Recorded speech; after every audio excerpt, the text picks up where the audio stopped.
বইটি যেভাবে লেখা আছে আমি সেভাবেই পড়ে শোনাচ্ছি। আসসালামু আলাইকুম রাসেল ভাই, আশা করি ভালো আছেন এবং ভালোর দলেই আছেন, কারণ আমি জানি আপনি সবসময় ভালোর দলে থাকেন এবং আমিও আপনার মতো সবসময় ভালোর দলেই থাকি। আলহামদুলিল্লাহ, আমি ভূত.com-এর নিয়মিত একজন শ্রোতা। 2013 সাল থেকে আমি ভূত FM শুনি। মাঝখানে শোটিকে বন্ধ করে দেওয়া হয় এবং আমার খুব মন খারাপ হয়ে যায়, কেননা ভূত FM শোনা আমার এক প্রকার নেশা হয়ে যায়। যাই হোক, শত বাধা পেরিয়ে আবারও আমাদের কাছে ফিরে এসেছেন, এর জন্য ধন্যবাদ আপনাকে। যদিও অনেক আগে থেকে ভূত FM শুনি, তবে আজকেই প্রথম আমি ভূত.com-এ ঘটনা লিখছি। কথা না বাড়িয়ে চলে যাই আমার চোখের সামনে ঘটে যাওয়া এক ভয়ঙ্কর নির্মম কালো জাদুর ঘটনায়। আমি আগে থেকেই বলে রাখি, বাংলা আমি খুব শুদ্ধ করে লিখতে পারি না, তাই লেখায় কোনো ভুল থাকলে দয়া করে ক্ষমা সুন্দর দৃষ্টিতে দেখবেন। আমার নাম মোহাম্মদ নাদিম, বাড়ি ঢাকা বিভাগের নরসিংদী জেলায় এবং বর্তমানে আমি সৌদি আরব জেদ্দায় একটি আইসক্রিম পার্লারের ব্রাঞ্চ ম্যানেজার হিসেবে নিযুক্ত আছি। ঘটনার শুরু 2007 সালে। তখন আমি মাত্র 5ম শ্রেণী শেষ করে নরসিংদী জেলারই কোনো এক হাফিজিয়া মাদ্রাসায় 2য় শ্রেণীতে ভর্তি হই। মাদ্রাসার ভাষায় যাকে আমপাড়া বিভাগ বলা হয়। আমি যে মাদ্রাসায় পড়তাম সেখানে সব মিলিয়ে 650 জন ছাত্র ছিলাম।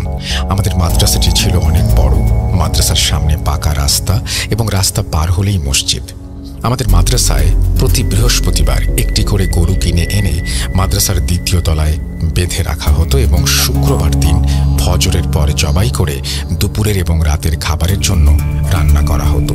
সব সময়ের মতো সেদিনও ছিল বৃহস্পতিবার এবং বিকেলে একটি গরু এনে মাদ্রাসার 2য় তলায় বেঁধে রাখা হয়। বলে রাখা ভালো, আমাদের মাদ্রাসাটি ছিল 3 তলা এবং প্রথম তলা ছিল কমি বিভাগ দারুল হাদিস পর্যন্ত, মানে মৌলানা বিভাগ পর্যন্ত, এবং 2য় তলার 80 ভাগ ছিল প্রথম, 2য়, 3য় এবং হেফজ বিভাগ। আর মাদ্রাসার ডান দিকের বাকি 20 ভাগের মধ্যে 10 ভাগে ছিল গোসলখানা এবং টয়লেট এবং সামনের বাকি 10 ভাগ খালি ছিল। সেখানে আমরা সবাই খেলাধুলা করতাম এবং চারপাশ দিয়ে 5 ফুটের মতো উঁচু করে দেয়াল করা ছিল এবং ওপরের তলায় শুধু ছাদ ছিল, রুম করা হয়নি, তাই ওপরে ওঠার সিঁড়ির দরজায় সবসময় তালা লাগিয়ে রাখতে হতো। ঘটনাটি ঘটে আমার ওপরের বিভাগ 3য় শ্রেণী, মানে কোরআন শরীফ বিভাগে পড়া এক ছাত্রের সাথে। বলে রাখা ভালো যে ছাত্রটি ছিল খুবই মেধাবী। তার নাম হৃদয়। নামটি ছদ্মনাম, কোনো কারণে নামটি প্রকাশ করছি না, সেজন্য দুঃখিত। এবং 3য় শ্রেণীতে তার রোল নাম্বার 1 ছিল।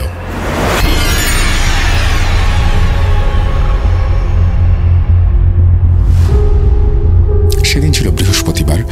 রাত 3টার দিকে সে ওয়াশরুমে যাওয়ার জন্য ওঠে এবং ওয়াশরুম থেকে ফেরার সময় সে দেখতে পায় ছাদের ডান পাশে সামনের দিকে যে খালি জায়গাটুকু ছিল সেখানে একটা পিলারের সাথে গরুটিকে বেঁধে রাখা হয়েছে এবং গরুটি থেকে প্রায় 10 হাত দূরে একটি কালো ছায়ার মতো কি যেন দাঁড়িয়ে আছে এবং সেই ছায়াটি দেখে গরুটি অস্বাভাবিকভাবে লাফাতে শুরু করে। এক পর্যায়ে গরুটি দড়ি ছিঁড়ে দৌড়ে গিয়ে এক লাফে দেয়াল টপকিয়ে 2 তলা থেকে নিচে রাস্তায় পড়ে যায়। এই দৃশ্য দেখে হৃদয় সাথে সাথে দৌড়ে নিচে চলে যায় এবং সিকিউরিটি আঙ্কেলকে বিস্তারিত সবকিছু বলে। তার কাছ থেকে সব শুনে সিকিউরিটি আঙ্কেল সাথে সাথে একটি ছুরি এবং কয়েকজন ছাত্রকে নিয়ে রাস্তায় যায় গরুটির মৃত্যুর আগে যেন জবাই করে ফেলতে পারে সেই উদ্দেশ্যে। কিন্তু দুর্ভাগ্যবশত তারা যেতে যেতে গরুটি মারা যায়। তারপর সবাই মিলে গরুটি একটি গাড়িতে তোলে এবং মাদ্রাসা থেকে প্রায় 1 কিলোমিটার দূরে একটি নদীতে ফেলে দিয়ে আসে। কি ভাবছেন ঘটনা এখানেই শেষ? যদি এখানেই শেষ হয়ে যেত তাহলে কত ভালো ছিল। বরং ঘটনার শুরু এখান থেকেই। এরপর 20 দিন কেটে যায়। এই 20 দিনে তেমন কিছুই হয়নি। সবাই আগের মতো স্বাভাবিকভাবে যে যার মতো চলাফেরা করতে থাকে। 20 দিন পর হৃদয় নামের ছেলেটি রাতে স্বপ্ন দেখে লম্বা কালো একটি লোক তাকে খুবই মোটা এবং ভয়ঙ্কর কণ্ঠে বলছে, সামনে যে তোর বার্ষিক পরীক্ষা, সেই পরীক্ষায় তুই ইচ্ছে করে খারাপ রেজাল্ট করবি, নয়তো মরবি। এমনভাবে একই স্বপ্ন সে 3 দিন দেখতে থাকে। তারপর আমাদের মাদ্রাসার মোহতামিম সাহেব মানে মাদ্রাসার প্রতিষ্ঠাতা যিনি, তার কাছে গিয়ে বিস্তারিত স্বপ্নের কথা বলে। হুজুরকে আমরা বড় হুজুর বলে ডাকতাম। বলে রাখা ভালো, আমাদের বড় হুজুর ছিলেন একজন আল্লাহওয়ালা মানুষ। এমন কোনো দিন নেই ওনার তাহাজ্জুদের নামাজ কাজা হয়েছে। উনি 5 ওয়াক্ত নামাজ এবং তাহাজ্জুদের নামাজ পড়তেন সবসময়। এবং হুজুরের কাছে কিছু জিন ছাত্র পড়ালেখা করত। বড় হুজুর হৃদয়ের কাছ থেকে সব কথা শুনে তাকে 1 গ্লাস পানি পড়ে দেন এবং তাবিজ দেন এবং বলেন এই তাবিজটি সবসময় সাথে রাখতে। এরপর হুজুরের কথা মতো সে পানি পড়া খায় এবং তাবিজটি সবসময় তার সাথে রাখে। তারপর থেকে আর কোনো সমস্যা হয়নি। 3 মাস পর আমাদের ফাইনাল পরীক্ষা শেষে 18 দিনের ছুটি পাই মাদ্রাসা থেকে। সবাই ছুটিতে বাড়ি যাই এবং ছুটি শেষে মাদ্রাসায় আসলে আমাদের সবার ফাইনাল পরীক্ষার রেজাল্ট দেওয়া হয়। হৃদয় নামের ছেলেটি এবারও প্রথম স্থান অধিকার করে।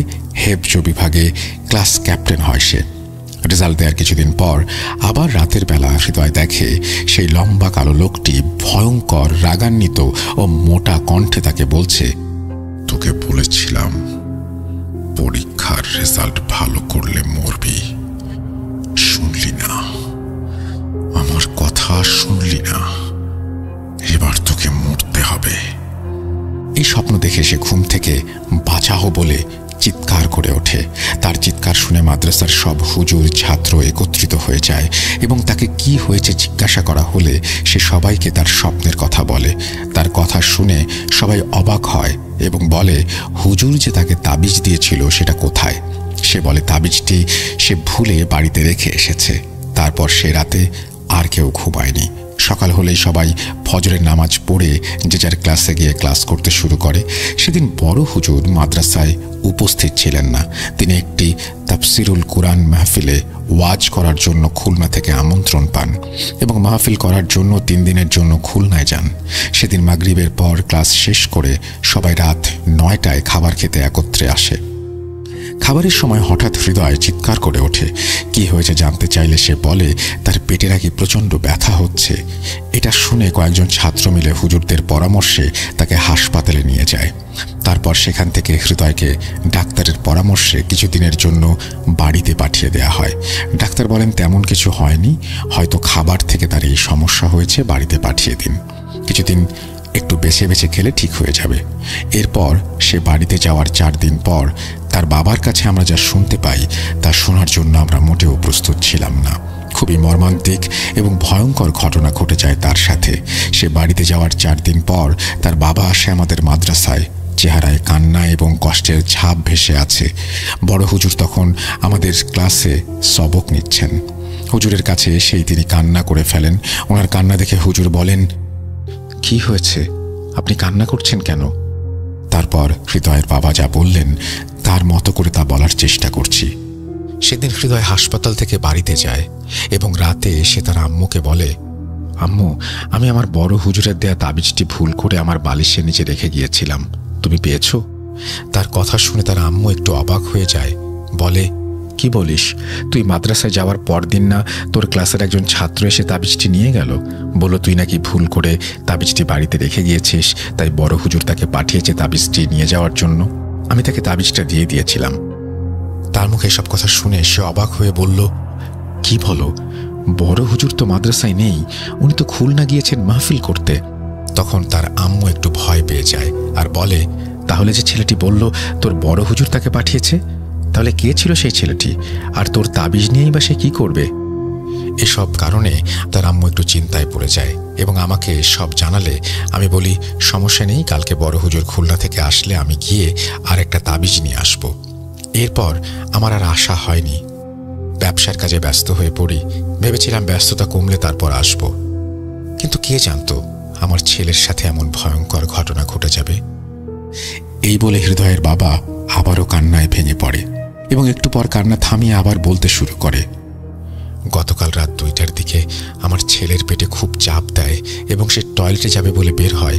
তার আম্মু ঘুমের ঘোরেই তাকে বলে, ঠিক আছে। আমাদের ঘর থেকে টয়লেটের দূরত্ব 40 থেকে 50 হাত। তারপর সকালে ফজরের নামাজ পড়তে উঠে তার আম্মু দেখে হৃদয় তার রুমে নেই। তার আম্মু মনে করে হয়তো ফজরের নামাজ পড়তে মসজিদে গিয়েছে, কিন্তু যখনই তার আম্মু টয়লেটে যাওয়ার জন্য টয়লেটের দরজার সামনে যায়, দেখে দরজা ভেতর থেকে লাগানো। তখন তার আম্মুর মনে হয় রাতের বেলায় হৃদয় বলেছিল টয়লেটে যাচ্ছি, তাহলে কি সে এখনো বের হয়নি? তার আম্মু একটু ভয় পেয়ে যায়। ভেতরে কি তাহলে জ্ঞান হারিয়ে পড়ে আছে হৃদয়? সাথে সাথে চিৎকার করে হৃদয়কে ডাকতে থাকে আর কান্না করতে থাকে। তার চিৎকার শুনে হৃদয়ের চাচা, মানে আমার ভাই এবং আশেপাশের প্রতিবেশীরাও ছুটে আসে এবং জিজ্ঞাসা করে কি হয়েছে। তারপর হৃদয়ের আম্মু তাদের সবাইকে সবকিছু বিস্তারিতভাবে বলে। তারা এইসব কথা শুনে টয়লেটের দরজা ভেঙে ফেলে এবং দরজা ভেঙে দেখে। এতটুকু বলে আবারও তিনি কান্নায় ভেঙে পড়েন। তারপর কান্না থামিয়ে আবারও বলতে শুরু করেন। সবাই দরজা ভেঙে দেখে টয়লেটের ভেতরে রক্তে ভেসে আছে, আর আমার ছেলের পাকস্থলী দিয়ে তার নাড়ি ভুঁড়ি বের হয়ে এসেছে। মনে হচ্ছে কেউ পাকস্থলীর ভেতর আঙুল ঢুকিয়ে দিয়ে টান দিয়ে সব বের করে ফেলেছে। এটা দেখে তার আম্মু সেখানেই চিৎকার দিয়ে জ্ঞান হারায়। এরপর আমাকে খবর দেয়া হয়, এটা বলে আপনার ছেলের অবস্থা ভালো না, তাড়াতাড়ি বাড়িতে আসেন। খবর পেয়ে সাথে সাথে বাড়িতে চলে আসি আমি। এসে দেখি আমার কলিজার টুকরোটা আর দুনিয়াতে নেই। আমি জানতে চাইলাম কিভাবে আমার ছেলের এই অবস্থা হলো। তারপর হৃদয়ের আম্মু কান্না করতে করতে আমাকে সব বিস্তারিত বলল। নিজের হাতে আমার ছেলেকে দাফন করে আসলাম। এই বলে হৃদয়ের বাবা কান্না করতে করতে হুজুরকে বললেন, আমার ছেলে কি দোষ করেছিল, কেন তার সাথে এমন হলো? এরপর বড় হুজুর ওনার কাছ থেকে সব শুনে একটু সান্ত্বনা দিয়ে বললেন, আপনি কালকে আবার এসে আমার সাথে একটু দেখা করবেন। তারপর দিন হৃদয়ের বাবা আবার আসলে হুজুর ওনাকে বলেন, আপনার ছেলেকে কালো জাদু করা হয়েছে। এটা শুনে হৃদয়ের বাবা বললেন, কিন্তু কেন? আমার ছেলের ক্ষতি কে করবে? তারপর হুজুর বললেন, একটু পরেই সব জানতে পারবেন কে করেছে, কেন করেছে। এটা বলে হুজুর মাগরিবের নামাজ শেষ করে ছাদের সেই খালি জায়গায় গোলাকার একটি বৃত্ত করে সেই বৃত্তের ভেতরে হেফজ বিভাগের এক ছাত্রকে বসিয়েছেন। তারপর কি কি যেন পড়ে সেই ছাত্রের গায়ে ফু দিলেন এবং হুজুরের এক জিন ছাত্রকে তার শরীরে নিয়ে আসলেন। তারপর সেই ছাত্রের ভেতরে থাকা জিন যা যা বলল তার মতো করে বলার চেষ্টা করছি।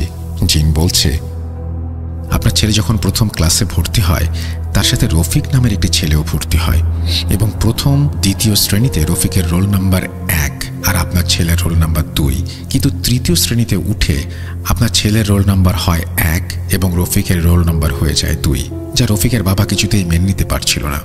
এবং তৃতীয় শ্রেণীতে উঠেও প্রথম সাময়িক এবং দ্বিতীয় সাময়িক পরীক্ষায় আপনার ছেলে রফিকের থেকে ভালো নাম্বার পায় এবং এসব রফিকের বাবা মেনে নিতে পারছে না। তাই রফিককে একদিন বলল সেজন্য আপনার ছেলের গায়ের পাঞ্জাবি থেকে একটু কাপড় এবং মাথার চুল নিয়ে যায়। এরপর রফিক তার বাবাকে জিজ্ঞেস করে, কেন এসব দিয়ে তুমি কি করবে? জবাবে তার বাবা বলে, বেশি প্রশ্ন করিস না, যা বলছি তাই কর, আর হ্যাঁ এমনভাবে নিবি যেন কেউ বুঝতে না পারে, পরে তোকে সব বলবো। তারপর সে আর কিছু জানতে চায়নি। ছোট ছিল, তেমন কিছু বুঝতো না। সে তার বাবার কথা মতো খুব সহজেই রাতে সবাই ঘুমিয়ে পড়লে তার পাঞ্জাবি থেকে এক টুকরো কাপড় এবং তার মাথার কিছু চুল নিয়ে তার বাবাকে দেয়। তারপর প্রথমে কালো জাদু করে খবিশ জাতের এক জিনকে বশে আনে। এই জাতের জিনেরা খুবই শক্তিশালী হয়ে থাকে। এরা মূলত টয়লেটে অথবা নোংরা জায়গায় থাকতে পছন্দ করে। রফিকের বাবা কালো জাদুতে খুব দক্ষ আগে থেকেই, তাই সে বসে থাকা খারাপ জিনকে দিয়ে আপনার ছেলেকে স্বপ্নে ভয় দেখায়, কিন্তু তাতে কোনো কাজ হয়নি। হুজুরের দেয়া তাবিজের কারণে তার জাদুও কাজ করছিল না, তাই তার কোনো ক্ষতি করতে পারেনি। যখন তৃতীয় শ্রেণীর ফাইনাল রেজাল্ট দিয়ে দিল, আপনার ছেলে আবারও প্রথম হলো, রফিকের বাবা তখন আরও রেগে যায় এবং সুযোগের অপেক্ষায় থাকে। ভুল করে যখন আপনার ছেলে তাবিজটি বাড়িতে রেখে যায়, তখনই সুযোগ বুঝে রফিকের বাবা একটি ছেলেকে মাদ্রাসার ছাত্র সাজিয়ে হৃদয়ের আম্মুর কাছে পাঠায় তাবিজটি নিয়ে আসার জন্য এবং হৃদয়ের আম্মু তাবিজটি দিয়ে দেয়।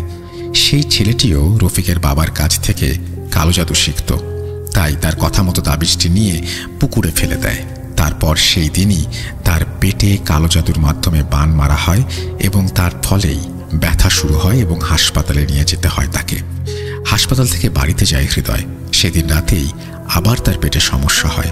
আসলে তার পেটে সমস্যা হওয়ার কারণ হলো রফিকের বাবা একটি পুতুল দিয়ে কালো জাদু করেছে তাকে। তার মাথার চুল এবং গায়ের পরা কাপড়ের টুকরো দিয়ে সেই পুতুলের মাধ্যমে কালো জাদু করা হয়েছে। পুতুলের পেটে যখন চাপ দেয়া হয় তখনই তার পেটে চাপ পড়ে এবং সে জিনের মাধ্যমে এই কাজটি করা হয়। তারপর যখন সে টয়লেটে যায়, দোয়া পড়েনি, যদিও দোয়া পড়ে সে টয়লেটের ভেতরে যদি যেত তাহলে কোনো ক্ষতি করার সাধ্য কারো ছিল না, সেই খবিশেরও না। এই বলে বৃত্তে থাকা ছাত্রটি বেহুশ হয়ে যায়। এরপর তার চোখে মুখে পানি ছিটিয়ে দিলে একটু পর তার হুঁশ ফিরে আসে।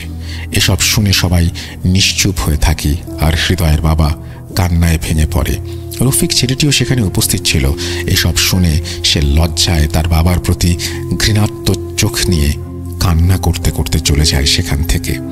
এর কিছুদিন পর শুনতে পারি রফিক নামের ছেলেটির গলা কাটা লাশ পাওয়া যায় তার বাড়ির থেকে এবং রুমের দরজা ভেতর থেকে লাগানো ছিল।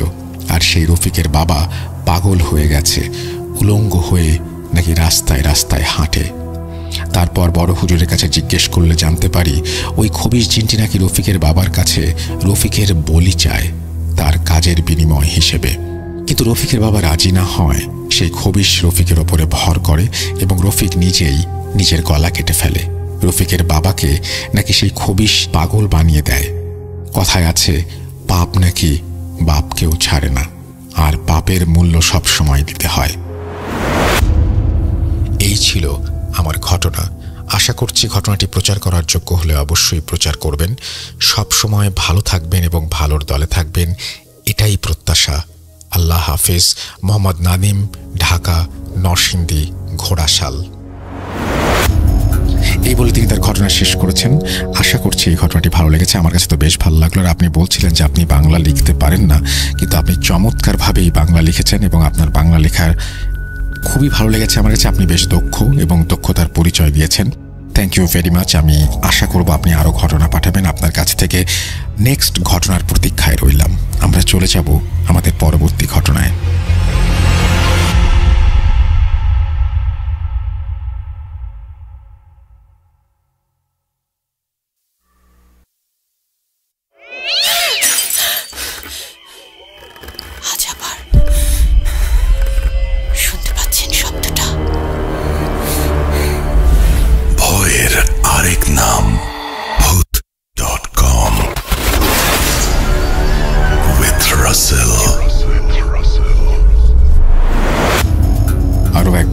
সবাইকে স্বাগত জানাচ্ছি আমি রাসেল। আশা করছি আপনারা সবাই ভালো আছেন আর ভালোর দলে আছেন। আমিও ভালো আছি, ভালোর দলে আছি, আলহামদুলিল্লাহ। নতুন বছরের অগ্রিম শুভেচ্ছা জানিয়ে আমরা চলে যাব আমাদের পরবর্তী ঘটনায়। আশা করছি এই ঘটনাটি আপনাদের ভালো লাগবে। লিখছেন হুমায়রা তাবাসসুম সন্ধি। তারপরে তিনি তার ফোন নাম্বার এবং তার ঠিকানা শেয়ার করেছেন। রাজশাহী সদর থেকে তিনি লিখছেন, আসসালামু আলাইকুম। আশা করছি আপনি ভালো আছেন। বিগত অনেক বছর ভূত এফএমের সাথে থাকার পর এখন আপনার ভূত.কমের সাথে আমি এবং আমার আম্মু নিয়মিত শ্রোতা। এর আগে আমার মায়ের বলা একটি স্টোরি ১০০তম এপিসোডে প্লে করার জন্য অনেক বেশি ধন্যবাদ। এখন বেশি কথা না বলে আমি নতুন ঘটনায় চলে যাচ্ছি। আমার খালার নাম রাজিয়া, ছদ্মনাম। তিনি আমার দুঃসম্পর্কের খালা হলেও তার সাথে আমাদের বেশ ভালোই চলাফেরা। গত সপ্তাহে তিনি তার বাসায় দাওয়াত দেন, তাই আমরা তার বাসায় যাই। তার বাসাও রাজশাহী শহরের মধ্যেই বলা যায়, একটু বাইরে, গ্রামীণ একটা পরিবেশ, অত্যাধিক অজপাড়াগা ভাবটি নেই। আর আমার সেই খালা ও তার ছোট ছেলে ভূত.কমের শ্রোতা। আম্মুর ঘটনা শোনার পর তিনি আমাকে তার সাথে ঘটে একটি ঘটনা বলতে চান, তবে তার পরিচয় গোপন রেখে আমাকে ঘটনা বলতে বলা হয়, তাই আমি তার নাম বা ঠিকানা ব্যবহার করছি না।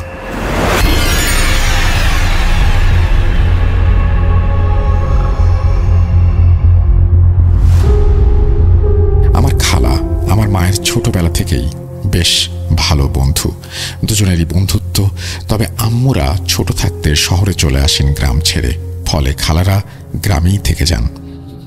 আমার খালা আমার মায়ের মতো ভীষণ সুন্দর ছিলেন, যার ফলস্বরূপ তিনি মহিলা স্কুলে পড়া সত্ত্বেও স্কুলের অপর প্রান্তে থাকা বয়েজ স্কুলের ছেলেরা তাকে অনেকভাবে বিরক্ত করত। এই জন্য খালার বড় ভাই এবং খালার আব্বা মানে আমার নানা এবং আমার মামা কখনো খালাকে একা স্কুলে যেতে দিতেন না। আমার নানা ছিলেন একজন সরকারি চাকরিজীবী। তার বড় পদে উন্নতি হলে এক এক সময় তাকে এক এক জায়গায় বদলি করা হতো। সেই উন্নতির জন্যেই একদিন তাকে চট্টগ্রামে বদলির আদেশ দেয়া হয়। সেদিন ভোরবেলা অফিসে তাড়াতাড়ি যায় আমার নানা এবং পাশাপাশি আমার মামাও তার কলেজে যায়। ফলে খালাকে স্কুলে নিয়ে যাওয়ার মতো কেউ ছিল না। আমার নানি তার সাথে যেতে চাইলে তিনি বাসার কাজ এবং নানির সমস্যা হবে ভেবে যেতে নিষেধ করেন। বলা ভালো, যেই স্কুলে তিনি পড়তেন সেই স্কুলে দুটি শিফট ছিল। একটি সকাল 8টা থেকে 12টা পর্যন্ত চলত এবং আরেকটি 12:30 থেকে 4:30 পর্যন্ত চলত। আমার খালার ডে শিফটে থাকায় তিনি রওনা দিতেন 12টার দিকে। খুব একটা দূরে না হওয়ায় হেঁটেই যেতেন। খালা গোসল সেরে ভালোভাবে গুছিয়ে বের হন স্কুলে যাওয়ার উদ্দেশ্যে। খালাদের বাড়ি এবং স্কুলের মধ্যে একটি পুকুর বা বলা যায় দিঘির মতো একটি জায়গা পড়ত, যেটার দুই প্রান্তে দুটি পানিতে নামার সিঁড়ি ছিল। খালার যেদিকে যাওয়ার কথা তার বিপরীত দিকের সিঁড়ির একটু পাশেই ছিল বড় বড় জোড়া লাগানো দুটি বিশাল তাল গাছ। নানা এবং আব্বা সবাই বলতেন যে তাল গাছগুলো বড় হতো না, ছোটই থাকতো। ছোটবেলা থেকেই তারা দেখছেন একইভাবে সেই গাছগুলোকে, অর্থাৎ তারা একই রকম আছে। খালা যখন তার দিকের পাড় দিয়ে যান তার মনে হয় যে অপর পাশে সিঁড়ির দিক থেকে কেউ তার দিকে তাকিয়ে আছে। তিনি সেই দিকে তাকালে লক্ষ্য করেন যে একজন বয়স্ক বৃদ্ধা মহিলা অর্ধেক পা পানিতে রেখে তার দিকে একটা মলিন হাসি হেসে তাকিয়ে আছে। খালা কিছু না ভেবে সামনে তাকিয়ে সোজা হাঁটতে শুরু করেন। গোসল করে বের হওয়ার ফলে তিনি চুল ছেড়েছিলেন। আমার খালার চুল ছিল সেই সময় অনেক লম্বা এবং ঘন কালো। একটু হাঁটতেই খালার হুট করে মনে হয় যে পেছন দিকে কেউ যেন তার দিকে তাকিয়ে আছেন। এটা ভেবে যখন তিনি পেছনের দিকে মুখ ঘোরান তিনি পুরো ভয়ে কাতর হয়ে যান। তিনি দেখেন যে ওই বিপরীত পাড়ের সেই বৃদ্ধ মহিলাটি তার দিকে তাকিয়ে আছে এবং তার পেছনের দিকে দাঁড়িয়ে আছে। এটা দেখে তিনি সাথে সাথে সেন্সলেস হয়ে পড়েন। এরপর যখন আমার খালার জ্ঞান ফেরে উনি দেখেন ওনাকে বিছানায় শোয়ানো হয়েছে। নানা নানির ওপর একা তাকে যেতে দেওয়ায় রাগারাগি করছিলেন। খালা সব কিছু খুলে বলেন সবাইকে। পরদিন ভোরে আমার নানা পাশের মসজিদের ইমাম সাহেবের সাথে দেখা করেন এবং সব কিছু তাকে খুলে বলেন।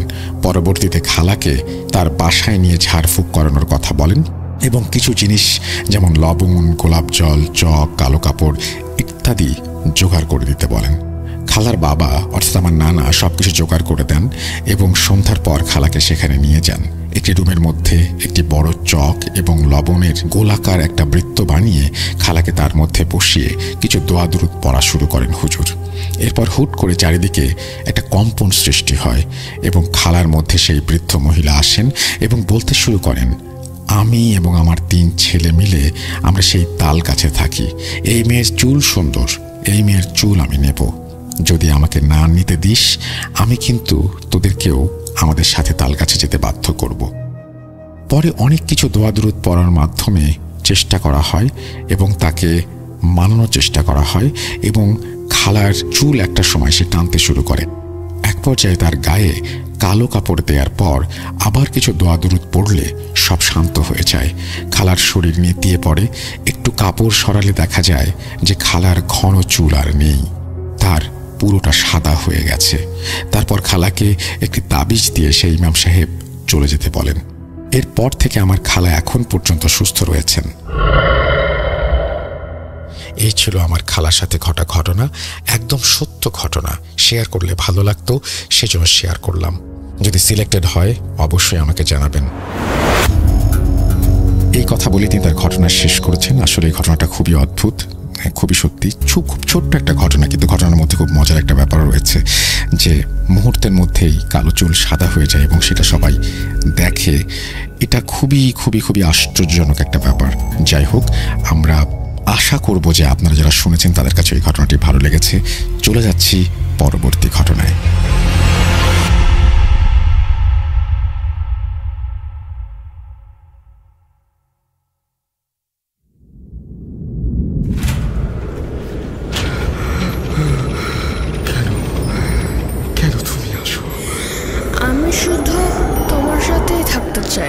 কিভাবে সম্ভব?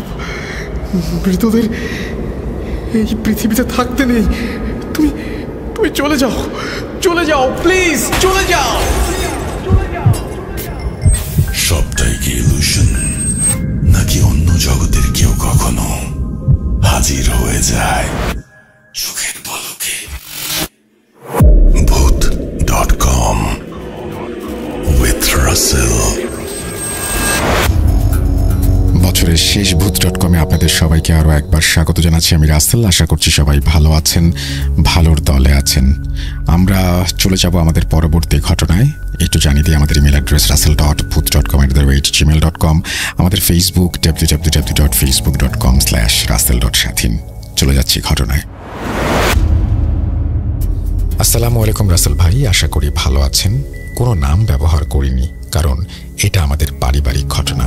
ঘটনা শুরু করলাম ভাইয়া। ঘটনাটা আমার দাদি, মেজো চাচার স্ত্রী ও যমজ সন্তানদের সাথে 40 বছর আগের ঘটনা। ঘটনাটা শুরু হয় আমার দাদির থেকে। আমাদের বাড়ির সামনের দিকে খুব গভীর পুরাতন পুকুর ছিল, তা এখনো আছে। সবাই পুকুরটিকে গোসল এবং অন্যান্য কাজে ব্যবহার করত। ঘটনাটা শুরু হয় সন্ধ্যার দিকে। দাদি যখন পুকুর ঘাটে পানি আনতে যান।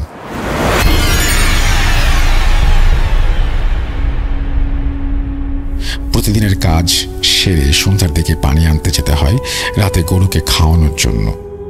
যখন দাদি কলসি পানিতে ডুবিয়েছেন, পাশে একটা পিতলের সোনা রূপা ভর্তি কলসি ভেসে ওঠে। আমার দাদির নাম ধরে কেউ ডেকে বলে, আমাকে ঘরে নিয়ে যা। এটা দেখে দাদি দৌড়ে বাড়িতে চলে যায়। তখন কাউকে এই বিষয়টি বলেননি তিনি, কারণ বাড়িতে নতুন বউ মানে আমার চাচি ও ছোট বাচ্চারা ছিল। আমার দাদার 6 ছেলে ছিল। আমার বাবার বয়স তখন 10 বছর, আর ছোট চাচার বয়স 7-8 বছর হবে। সেই রাতে দাদির স্বপ্নে দেখে ওই কলসি তাকে বলছে, আমাকে তুলে নিয়ে যা, প্রচুর ধন সম্পত্তি পাবি, এর বিনিময়ে একজোড়া মোরগ আমাকে দিবি। দাদি তখন স্বপ্নের কথা যেটা দেখেছিল সেই ঘটনা আমাদের মসজিদের হুজুরকে বলে। সেই হুজুর পরের দিন আমার দাদাকে বলে, পুকুরে ভাবি যা দেখেছে ওইটা দুটো খারাপ জিনের কাজ।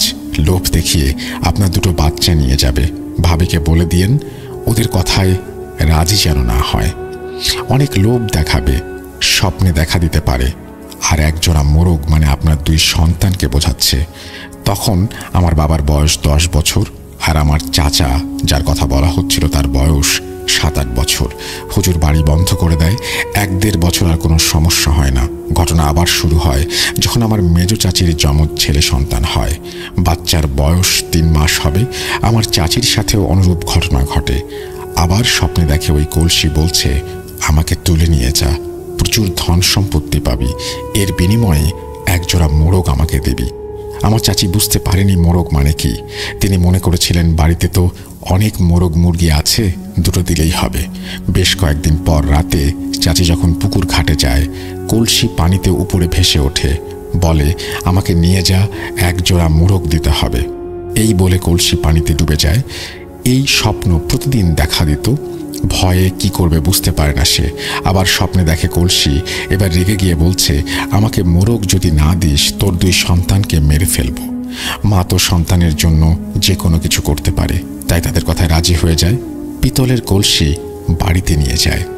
সেই রাতেই আমার চাচি ও তার 2 ছেলে সন্তান মারা যায়। বলে রাখি, তারা সবাই সুস্থ ছিল, কোনো প্রকার জ্বর বা কোনো প্রকার রোগ ছিল না। কিছুদিন পর দাদি হুজুরের কাছে জানতে চায় এটা কি স্বাভাবিক মৃত্যু। হুজুর বলে, পরের দিন জানাবেন। পরদিন হুজুর বলে, খারাপ 2 জিনের কাজ। আপনার বৌমা কলসি তুলেছিল আর বলেছিল তাদের একজোড়া মোরগ দেবে।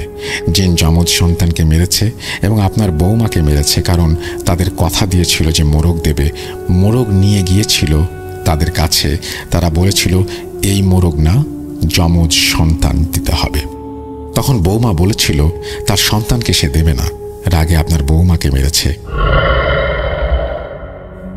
নিষ্পাপ 2 প্রাণের কি দোষ ছিল? যমজ 2 ভাইকে আমাদের বাড়ির পূর্ব দিকে কবর দেয়া হয়। কবরের পাশে আমার আব্বু বাড়ি করে। আমি যে রুমে থাকি জানালার পাশে তাদের কবর। আমি জানতাম না কবরের কথা বা ঘটনা। গরমের সময় জানালা খুলে ঘুমাই। এক রাতে পাখির ডাকে ঘুম ভেঙে যায়। জানালার দিকে চোখ পড়তেই দেখি একটা মহিলা তার কোলে 2 সন্তান নিয়ে দাঁড়িয়ে আছে। ভয়ে জানালা আটকিয়ে শুয়ে পড়ি। সকাল হলে মাকে রাতে যা দেখেছি বলি। মা আবারও বলল, তোর মনের ভুল। পাশ থেকে দাদি বলে উঠল, যা দেখেছে সত্যি। আর বলল, তোদের জানা দরকার। এই বলে দাদি ঘটনা বলতে শুরু করলেন। এইভাবেই তিনি তার ঘটনাটি শেষ করেছেন। চমৎকার একটি ঘটনা, খুবই অন্যরকম। থ্যাংক ইউ ভেরি মাচ আপনার ঘটনার জন্য। আশা করছি এই ঘটনাটি আপনাদের ভালো লেগেছে। ভালো লাগলে অবশ্যই আমাদের জানাবেন। আমরা চলে যাব আমাদের পরবর্তী ঘটনায়।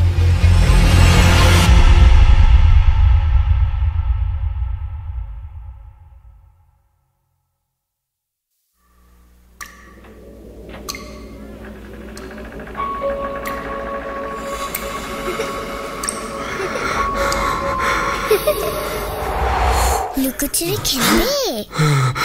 লুকোচুরি?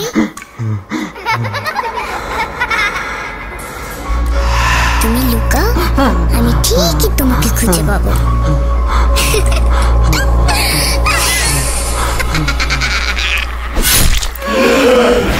Voot.com with Russell.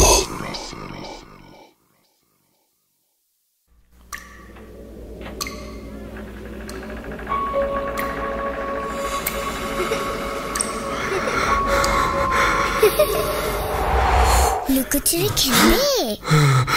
লুকোচুরি? তুমি লুকাও, আমি ঠিকই তোমাকে খুঁজে পাবো।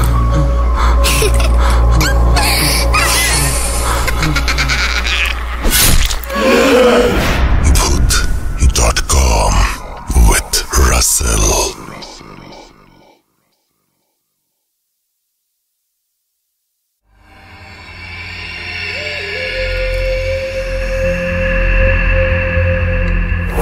Voot.com with Russell.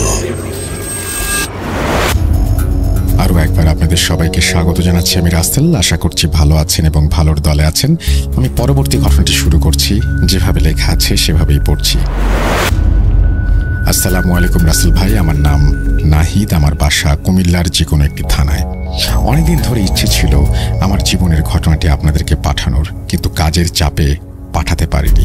আজ আমার জীবনের একটি ঘটনা বলবো যা আমাকে অনেক ভয় দেয় এবং আমাকে 6 মাস এই পৃথিবীর আলো দেখতে দেয়নি। এই ঘটনা আমার বাবা এবং আমার দাদিকে বলে যান আমার দাদা। তারপরে আমার দাদি এবং আমার বাবা আমাকে বলে। ঘটনা শুরু হয় দাদার বাবার সাথে।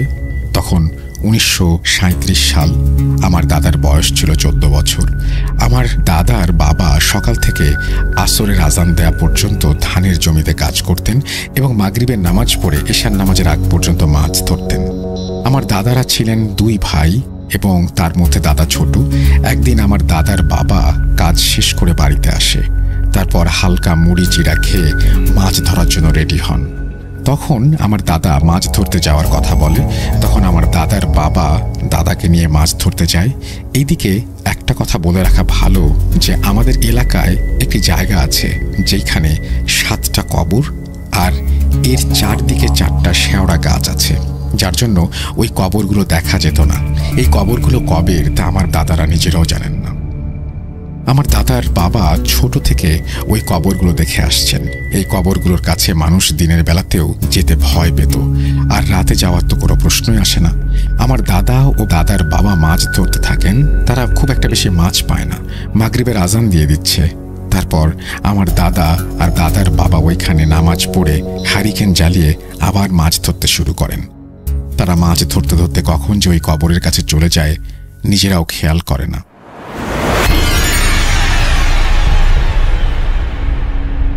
দাদা এবং দাদার বাবা হারিকেনের আলোতে হঠাৎ দেখতে পায় তাদের জালে অনেকগুলো মাছ, সাথে 4টা সাপ উঠেছে। মাছ বেশি থাকার কারণে তারা চিন্তা করে যে জালটা পানি থেকে উঠিয়ে সাপগুলোকে মেরে তারপরে মাছ নেবে। যেই ভাবা সেই কাজ। তারা সাপগুলোকে মেরে ফেলে এবং মাছগুলো পাতিলে রাখে। হঠাৎ আমার দাদার বাবাকে কেউ জোরে জোরে থাপ্পড় মারে এবং তিনি 2-3 বার উল্টে গিয়ে দূরে গিয়ে পড়েন। আর আমার দাদার হাতে হারিকেন ছিল, ওইটা পানিতে পড়ে যায়। তখন কালো কুৎসিত একজন মানুষকে তারা দেখতে পায়, যাকে দেখে আমার দাদা অজ্ঞান হয়ে যায়। সেই কুৎসিত লোকটা আমার দাদার বাবার সামনে এসে বলে যে তোরা আমার 4 সন্তানকে মেরে ফেলেছিস, এর জন্য তোদেরকে অনেক খারাপ ফল ভোগ করতে হবে। এই কথা বলে আমার দাদার বাবাকে সে অনেক মারতে থাকে। একসময় দাদার বাবা যখন অজ্ঞান হয়ে যাবে অবস্থা, তখন সেই কুৎসিত লোকটা বলে যে তোর বংশের সবার ছোট ছেলের বয়স যখন 15 বছর হবে তখন তাকে আমি 1 মাসের জন্য আমার কাছে নিয়ে আসব, আর আমার এইখান থেকে কোনো এক মেয়ের সাথে সম্পর্ক করিয়ে মেয়ের যখন সন্তান হবে ওই দিন তুই মারা যাবি। আর এইটা তোর বংশের ছোট ছেলে ঠিক এইভাবে চলতে থাকবে, ক্রমান্বয়ে সব ছোট ছেলের ক্ষেত্রে এটা হবে। এই কথা শোনার পর দাদার বাবা অজ্ঞান হয়ে যায়। তখন রাত অনেক ছোট হয়ে থাকার কারণে তখন আমার দাদার মা দাদার চাচাকে বলে যে অনেক রাত হয়ে গেল, এখনও যেহেতু ফেরেনি সুতরাং তাদেরকে খুঁজতে যেতে হবে। কিন্তু তারা ওই কবরগুলোর কাছে যায়নি। অনেক খুঁজে না পেয়ে তারা বাড়িতে চলে আসে। তখন দাদার চাচা বলে অনেক রাত হয়ে গেছে, তাই সকালে ভালো করে খুঁজে দেখব। সকাল হওয়ার পর তারা ওই কবরগুলোর কাছে গিয়ে দেখতে পায় 2 জন লোক পড়ে আছে। তারা সবাই ছুটে যায় ওইখানে, গিয়ে দেখে আমার দাদা আর তার বাবা অজ্ঞান হয়ে পড়ে আছে। দাদা বাবাকে জাল দিয়ে পেঁচিয়ে রেখেছে। সবাই বুঝতে পারে যে তাদের সাথে রাতে খারাপ কিছু হয়েছে। তখন সবাই তাদেরকে ধরে বাড়িতে নিয়ে আসে। দাদার চাচা এক কবিরাজকে ডেকে নিয়ে আসে। কবিরাজ তাদেরকে সুস্থ করে এবং তাদেরকে বলে যে রাতে কি হয়েছিল সেটা জানাতে। দাদার বাবা কবিরাজকে সব ঘটনা বলে। তখন কবিরাজ তাদেরকে বলে আপনারা অনেক বড় বিপদে পড়েছেন, অনেক খারাপ একটা জিন আপনাদের ওপরে এসেছে, যা থেকে কোনো কবিরাজ আপনাদের বাঁচাতে পারবে না। তখন দাদার চাচা বলে যে এইটার থেকেই কোনোভাবে রক্ষা পাওয়া সম্ভব। তখন কবিরাজ বলে যে কাল আমি আমার গুরুকে নিয়ে আসবো আপনাদের বাড়িতে। এইটা বলে কবিরাজ চলে যায়। রাতে দাদার বাবার স্বপ্নে দেখে যে ওই জিনটা বলে যে পৃথিবীতে কোনো কবিরাজ তাকে আটকে রাখতে পারবে না। এটা বলার সাথে সাথেই ফজরের আজান হয়ে যায়। দাদার বাবা ঘুম থেকে উঠে নামাজ পড়ে, আর কবিরাজ সকাল সকাল তার গুরুকে নিয়ে বাড়িতে আসে। তখন কবিরাজের গুরু এসেই বলে যে আজ আপনাকে স্বপ্নে কে কি বলেছে সেটা বলেন। দাদার বাবা পুরো অবাক হয়ে যায়। তিনি যে স্বপ্ন দেখেছেন এটা কবিরাজের জানার কথা না। পরে দাদার বাবা সব খুলে বলেন। তখন কবিরাজের গুরু বলে যে আপনারা এর থেকে মুক্তি পেতে পারেন। আপনার ছেলের বয়স যখন 15 হবে তখন 6 মাস তাকে কোনো এক ঘরে এমনভাবে রাখতে হবে যেন বাইরের আলো সে দেখতে না পায়। আর যদি ও বাইরের আলো দেখে ফেলে তাকে ওই দিন জিন নিয়ে যাবে এবং 1 মাস পরে দিয়ে যাবে। আর বাকি তো আপনি সবই জানেন। আর একটা কথা, প্রতিবার একটি ফকির এসে আপনাদেরকে সময় বলে দেবে। এই কথা বলে সে চলে যায়। পরের দিন থেকে তারা অপেক্ষা করতে থাকে। এর মাঝে দাদার বয়স 15 বছর হয়। হঠাৎ একদিন এক ফকির এসে বলে কাল থেকে তোর খারাপ সময় শুরু, এই বলে সে চলে যায়। তখন দাদাকে একটা ঘরে আটকে রাখা হয়। তখনকার দিনে ঘরগুলো ভালো না হওয়ার কারণে বাইরের আলো দাদার চোখে পড়ে। ওই দিন রাতেই দাদাকে নিয়ে যায় জিন। তার ঠিক 1 মাস পরে দাদাকে দিয়ে যায়। দাদাকে সবাই জিজ্ঞেস করে যে এতদিন সে কোথায় ছিল, কিন্তু দাদা কিছু বলতে পারে না। দাদা বলে সে ঘুমিয়েছিল। তারপর দাদার বাবা যখন দেখে যে জিনটা তার প্রথম কথা রেখেছে এবং সেই কথার ক্ষেত্র ধরে আর হাতে বেশি সময় নেই সে বুঝতে পারে। তিনি তার সব ছেলে মেয়েকে বলে যে তাদের বাসায় আসার জন্য তিনি সবাইকে দেখতে চান। তারপর সবাই আসে এবং কান্নাকাটি শুরু করে দেয়। দাদার বাবা প্রায় 9 মাস পর্যন্ত ঠিক ছিলেন। পরে একদিন তার অবস্থা খুব খারাপ হয়ে যায়। তখন কবিরাজ নিয়ে আসা হয়।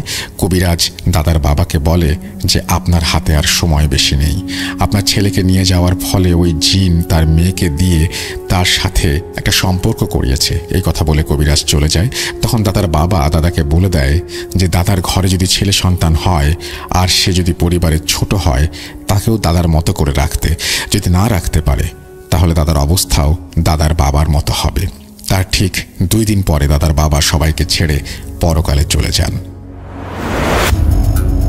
ঘটনাটি সিলেক্ট হলে বলবেন আমার বাবা আর আমার সাথে কি ঘটেছিল তা আর একটা ইমেইলে শেয়ার করব। অনেক বড় একটা ইমেইলের জন্য সরি। লেখায় ভুল থাকলে ক্ষমা সুন্দর দৃষ্টি দেখবেন। অবিরাম ভালোবাসা রইল ভূত.com-এর প্রতি, এই বলে তিনি তার ঘটনা শেষ করেছেন। আশা করছি এই ঘটনাটি আপনাদের ভালো লেগেছে। আমরা চলে যাব আমাদের পরবর্তী ঘটনায়।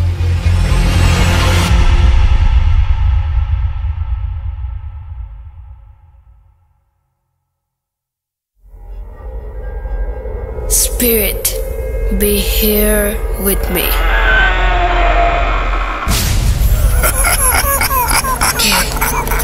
কে তুমি? Bhoot.com.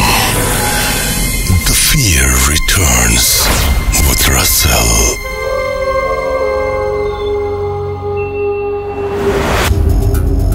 আরও একবার আপনাদের সবাইকে স্বাগত জানাচ্ছি। আমি রাসেল। আশা করছি আপনারা সবাই ভালো আছেন এবং ভালোর দলে আছেন।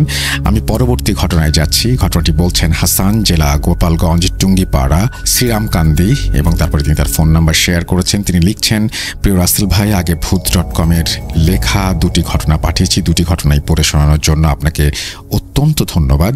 একটি কথা না বললেই নয় যে Bhoot.com-এ নিজের লেখা কোনো ঘটনা যখন শুনতে পাই তখন ঠিক ততটাই আনন্দ হয় যতটা কেউ তার সন্তান হওয়ার সংবাদ পেলে আনন্দিত হয়। তাই আজকেও একটি ঘটনা লেখার জন্য বসে গেলাম। ঘটনাটির সাথে আমি নিজেও কিছুটা জড়িত। আমার নিজের চাকরির সুবাদে অনেক দূরে ঠাকুরগাঁয় থাকার কারণে স্টুডিওতে এসে শেয়ার করা আমার পক্ষে সম্ভব না। সেই জন্য ঘটনাটি আপনাকে পড়ে শোনানোর জন্য অনুরোধ রইল। ঘটনাটি মূলত ঘটেছে আমার গ্রামের পাশের গ্রাম। সঙ্গত কারণেই আমি উক্ত এলাকার নাম উল্লেখ করলাম না, এবং এতে আমি যে সমস্ত নাম ব্যবহার করেছি সবই ছদ্মনাম। লেখার ভুল ত্রুটি এবং শব্দবিন্যাসের ভুলগুলো ক্ষমাসুন্দর দৃষ্টিতে দেখার অনুরোধ রইল।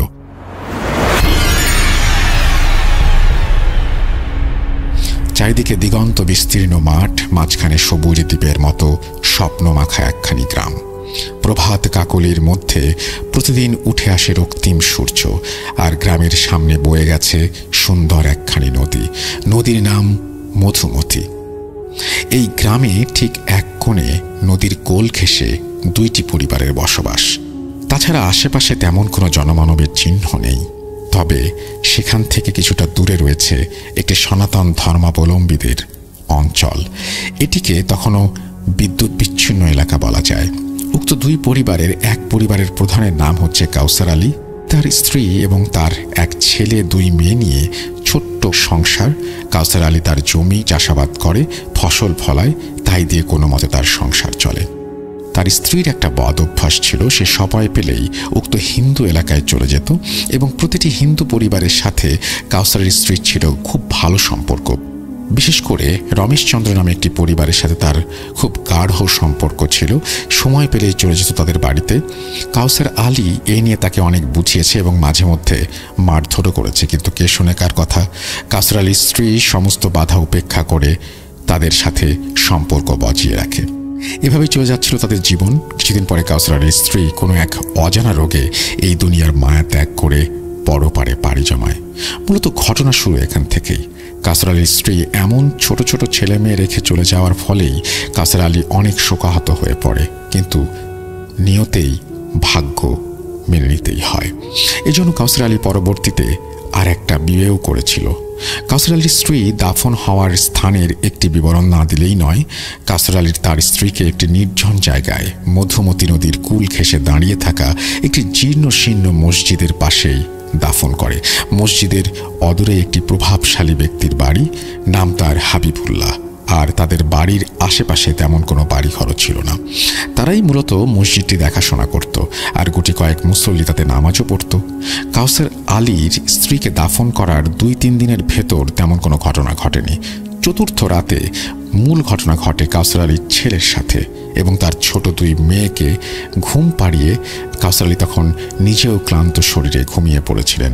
রাত আনুমানিক 11টা, আর গ্রামের রাত 11টা মানে গভীর রাত। গ্রাম তখন নিস্তব্ধতার চাদরে আবৃত। সমস্ত মানুষ তখন ঘুমে বিভোর। 2-1টা শিয়াল এবং কুকুরের ডাক ছাড়া আর কিছুই শোনা যাচ্ছে না।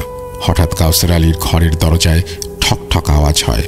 আওয়াজ শুনে কাউসার আলীর ঘুম ভেঙে যায়। কাউসার আলী মনে মনে ভাবল, এত রাত্রে আবার কে আসলো। কাউসার আলী ঘুম ঘুম চোখে উঠে দরজা খুললেন। দেখলেন কেউ নেই।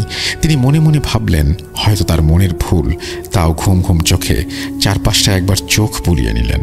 হঠাৎ তার চোখটা আটকে গেল তার বাড়ির উঠোনে ঠাঁই দাঁড়িয়ে থাকা ছোট্ট আমড়া গাছের নিচে কি যেন একটা সাদা অবয়ব দেখা যাচ্ছে সেখানে। কাউসার আলী একটু কৌতূহলী হয়ে দেখার জন্য সামনের দিকে এগিয়ে একটু নিচু হয়ে বসেন। কাউসার আলী একটু ভয় ভয় কণ্ঠে জিজ্ঞেস করলেন, কে কে ওখানে? দেখলেন একটি মহিলা বসে আছে। কে ওখানে? তখন একটা করুণ সুর ভেসে আসলো, বলল, আমি তোমার সন্তানের মা। একথা বলে কাউসার আলীর স্ত্রী কাউসার আলীর দিকে বড় বড় চোখ করে তাকিয়ে থাকে এবং বলে, আমাকে ঘরে নিয়ে যাও, আমার একা একা খুব ভয় লাগছে। এই দৃশ্য দেখে কাউসার আলী প্রচণ্ড ভয় পেয়ে যায় এবং এক দৌড়ে ঘরে এসে দরজা বন্ধ করে শুয়ে পড়ে এবং সকালে সকলের কাছে ঘটনা খুলে বলে। ওই দিন বিকেলে কাউসার আলীর বড় মেয়ে কোনো একটা কাজে উক্ত রমেশচন্দ্রের বাড়িতে যায়। গিয়ে দেখে রমেশচন্দ্রের স্ত্রী কিছুটা ভয়ার্ত চেহারা নিয়ে উদাস হয়ে বসে আছে। কাউসার আলীর বড় মেয়ে বলল, কি হয়েছে আপনার?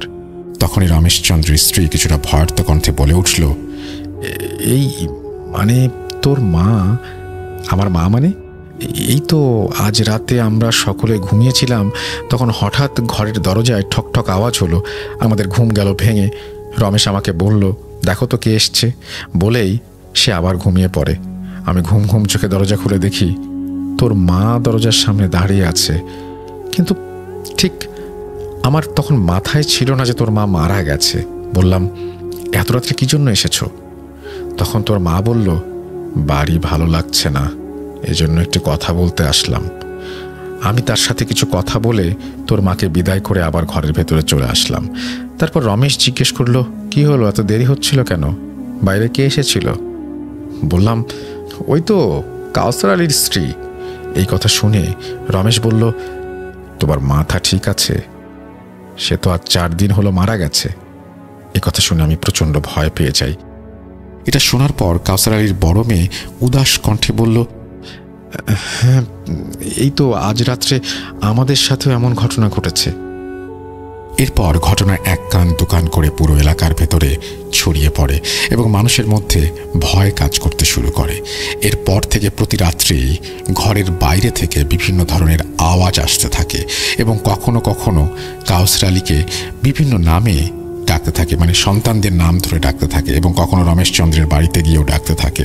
এবং উক্ত হিন্দু এলাকায় যে সমস্ত পরিবারের সাথে কাউসার আলীর স্ত্রীর ভালো সম্পর্ক ছিল, প্রত্যেকের পরিবারের সাথেই কোনো না কোনো ঘটনা ঘটতেই থাকে। এক পর্যায়ে তারা সকলেই সন্ধ্যার পরে ঘর থেকে বের হওয়া বন্ধ করে দেয়। কয়েকদিন পরে ঘটে আরেকটি ঘটনা। ওই মসজিদের অদূরে যে প্রভাবশালী ব্যক্তির বাড়ি ছিল, তার ছেলেরা অনেক রাত পর্যন্ত বাইরে আড্ডা দিয়ে অনেক রাত করে বাড়ি ফিরত। একদিনের ঘটনা, উক্ত প্রভাবশালীর বড় ছেলে, তার নাম তরিকুল, সে ওখান দিয়ে রাতে যাওয়ার সময় দূর থেকে দেখতে পায় কবরের পাশে কি যেন একটা সাদা অবয়ব আছে। সে কাছাকাছি যায়, তখন সে দেখে কাউসার আলীর স্ত্রী, আর তার দিকে এক নজরে সে তাকিয়ে আছে। এটা দেখে সে প্রচণ্ড ভয় পেয়ে বাড়ির দিকে দৌড়াতে থাকে এবং বাড়িতে এসে সকলের কাছে উক্ত ঘটনা খুলে বলে, কিন্তু প্রথমে কেউ তার কথা বিশ্বাস করে না। এরপরে যখন তার অন্য সন্তানদের সাথেও সেম ঘটনা ঘটে, তখন সকলেই বিশ্বাস করতে বাধ্য হয়।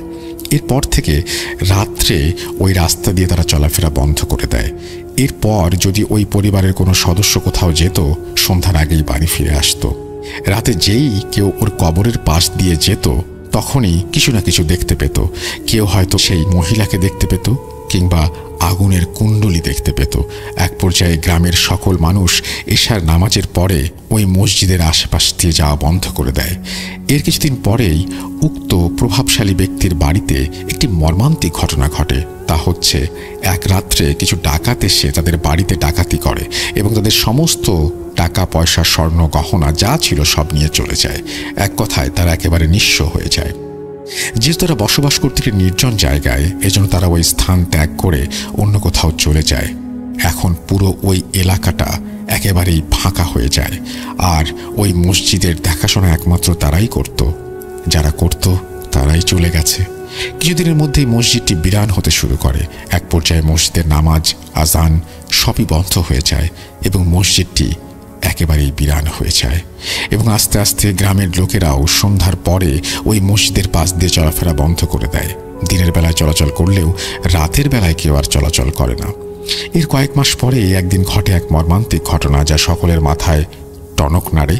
সেই সময়টা ছিল পাটের সময়। চারিদিকে শুধুই বড় বড় পাট টাই হয়ে দাঁড়িয়ে আছে। উক্ত রমেশচন্দ্রের মেয়ে সকালে তার কিছু ছাগল ওই কবরস্থানের আশেপাশে চড়াতে নিয়ে যায়। এরপর দিন শেষে যখন সূর্য তার গন্তব্যে যাচ্ছে সেই মুহূর্তে সে তার ছাগলগুলোকে নিতে যায়। ছাগলগুলো যখন সে নিয়ে যাচ্ছিল তখন একটি ছাগল পাটের ক্ষেতের ভেতরে চলে যায়। সেও তখন ছাগলের পেছন পেছন পাটের খেতে যায়। যখন সে একেবারে ভেতরে চলে যায় তখন সে দেখে এক ভয়ানক দৃশ্য। কাউসার আলীর স্ত্রী সাদা কাপড় পরিহিত অবস্থায় পাটের ক্ষেতের ভেতরে বসে আছে, আর ছাগলটা কাউসার আলীর স্ত্রীর পাশেই বসা। হঠাৎ রমেশচন্দ্রের মেয়েকে দেখে বলে ওঠে, আয় আমার কাছে আয়, অনেক দিন হয়েছে কারোর সাথে গল্প করি না, আয় কিছু সময় তোর সাথে একটু গল্প করি। রমেশচন্দ্রের মেয়ে এই দৃশ্য দেখে প্রচণ্ড ভয় পায় এবং সে পাটের ক্ষেতের ভেতরের দিকে দৌড়াতে শুরু করে। কতক্ষণ দৌড়িয়েছে সে জানে না। এক পর্যায়ে কিছু একটার সাথে ধাক্কা খেয়ে সে পড়ে যায় এবং সেন্সলেস হয়ে যায়। এরপরে গ্রামের কিছু মানুষ তাকে উদ্ধার করে বাড়িতে নিয়ে আসে। এরপর যখন তার হুঁশ ফেরে তখন সে উক্ত ঘটনা সবাইকে খুলে বলে। এরপর থেকে ওখানে ছোটোখাটো ঘটনা ঘটতে থাকে। একদিন আমি আমার দাদার বাড়িতে বেড়াতে এসেছিলাম। আমরা নদী পার হতে হতে সন্ধ্যা হয়ে যায়। আমি যখন ওই রাস্তা দিয়ে আসছিলাম তখন দূর থেকে খেয়াল করি কাউসার আলীর স্ত্রীর কবরের পাশেই বড় আকারের দুটি কুণ্ডলী ঘুরছে। এটা দেখে আমি অন্য রাস্তা ধরে বাড়ি চলে আসি। প্রিয় রাসেল ভাই, কালের বিবর্তনে ওই স্থানে আস্তে আস্তে অনেক বাড়িঘর হওয়া শুরু করে এবং বিদ্যুৎও চলে আসে। মসজিদটাকেও পুনরায় নির্মাণ করা হয়, আর ঠিক আগের মতোই মসজিদে পুনরায় আজান নামাজ শুরু হয়। এরপর থেকে আর কোনো ঘটনা ঘটেনি। সেই কাউসার আলীও জীবিত আছে, তার সন্তানরাও জীবিত আছে। এই ছিল ঘটনা। প্রিয় রাসেল ভাই, ঘটনাটি সিলেক্টেড হলে অবশ্যই জানাবেন। আমাকে জানানোর অনুরোধ রইল। গুছিয়ে না লেখার জন্য সকলের কাছে ক্ষমা প্রার্থী। সবাই দোয়া করবেন যেন আরও বেশি বেশি ঘটনা পাঠাতে পারি। আর ভূত.com দীর্ঘজীবী হোক, এই বলে তিনি তার ঘটনা শেষ করেছেন। আশা করছি এই ঘটনাটি আপনাদের ভালো লেগেছে। যদি ভালো লাগে ধন্য হব আমরা চলে যাচ্ছি আমাদের পরবর্তী ঘটনায়।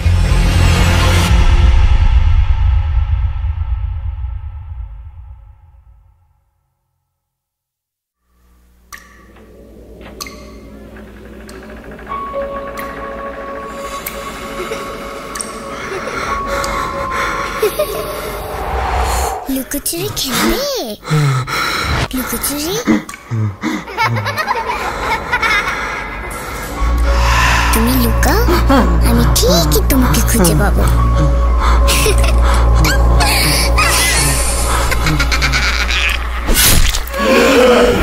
Bhoot.com with Russell. Welcome back. আপনাদের সবাইকে স্বাগত জানাচ্ছি আমি রাসেল। আশা করছি সবাই ভালো আছেন আর ভালো তলে আছেন। অডিও ক্লিপ শোনার সময় হলো। আমরা কথা না বাড়িয়ে সরাসরি চলে যাব অডিও ক্লিপে। এবং গত সপ্তাহে আমরা বেশ কিছু ভালো অডিও ক্লিপ পেয়েছিলাম, আপনারা জানেন। এবং অনেক দিন পরে আমাদের পুরনো অনেকেই যারা ঘটনা রেগুলার দিতেন তারা ফিরে এসছেন। আপনারা কতদিন শুনেছেনও। আমরা আবারও আজকেও কিছু অডিও ক্লিপে যাচ্ছি। প্রথম অডিও ক্লিপটি শুনুন, জানাবেন কেমন লাগছে। আসসালামু আলাইকুম রাসেল ভাই। আমি এটা ভূত.com-এ আমার প্রথম স্টোরি। আমি এর আগেও আপনার ভূত FM যেই শোটা ছিল সেটার নিয়মিত একজন লিসেনার। এবং আপনি যখন ভূত.com-টি ভূত FM-টি বন্ধ করে দেন, যখন ওই শোটার করেন না, তখন আমি খুবই আপসেট হয়েছিলাম যে এত ভালো একটা শো হঠাৎ করে বন্ধ হয়ে গেল। তো এরকম আরো যারা এই ধরনের স্টোরি চালায়, তো আমি তাদের সন্ধান করতে করতে দেন আমি আবার ভূত.com-এর সন্ধান পাই। তো এখন আমি ভূত.com নিয়মিত শুনি।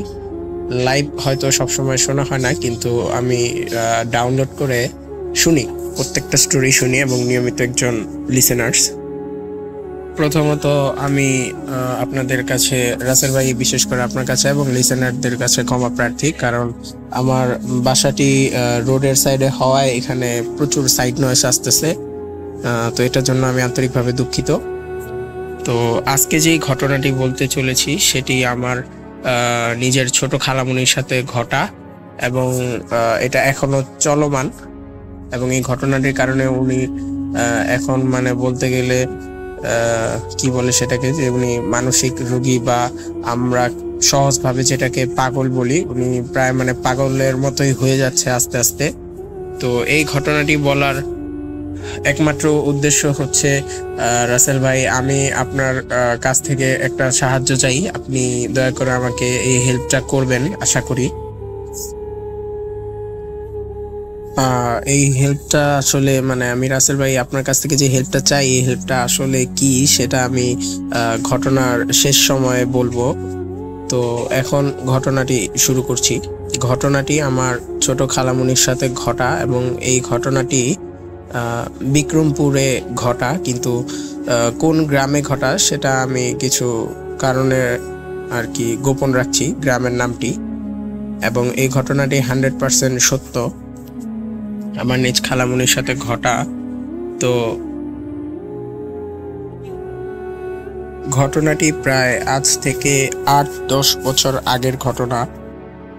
তখন আমার খালামুনির নতুন বিয়ে হয় এবং উনি নর্মালি আমার নানুর বাড়ি থেকে ওনার বিয়ে হয়ে যাওয়ার পরে উনি ওনার শ্বশুর বাড়ি চলে যায়। তো ওনার শ্বশুর বাড়ির ব্যাখ্যাটা একটু দেই। ওনার শ্বশুর বাড়ির পরিবেশটা ছিল, 2টা ঘর ছিল এবং মাঝখানে বড় একটি উঠান ছিল এবং বাড়িতে প্রচুর গাছগাছালি আছে। তো প্রায় সময় বাড়িটা মানে খুব নীরব থাকে, সব সময় সকাল থেকে শুরু করে দুপুর পর্যন্ত নীরবই থাকে। কারণ আমার খালু ওনারা উনি সকালবেলা উঠে আর কি কাজে চলে যায়। তো বাড়িতে থাকার মধ্যে আমার ছোট খালামুনি থাকেন এবং ওনার শাশুড়ি, আর কেউই ছিল না। তখন আমার একটি ছোট্ট খালতো ভাই আছে, তখন ও আর কি হয় নাই। তো তখন আমার খালামুনি উনি বাড়িতে একাই থাকতো এবং ওনার সাথে ওনার শাশুড়ি থাকতো। তো মোট কথা বলতে গেলে তারা পুরো বাড়ি জুড়ে শুধু 2জন মানুষই একা থাকতো। এবং আমার খালু কাজ শেষ করে উনি অনেক রাতে বাড়িতে আসতো, প্রায় 10টা-11টার দিকে।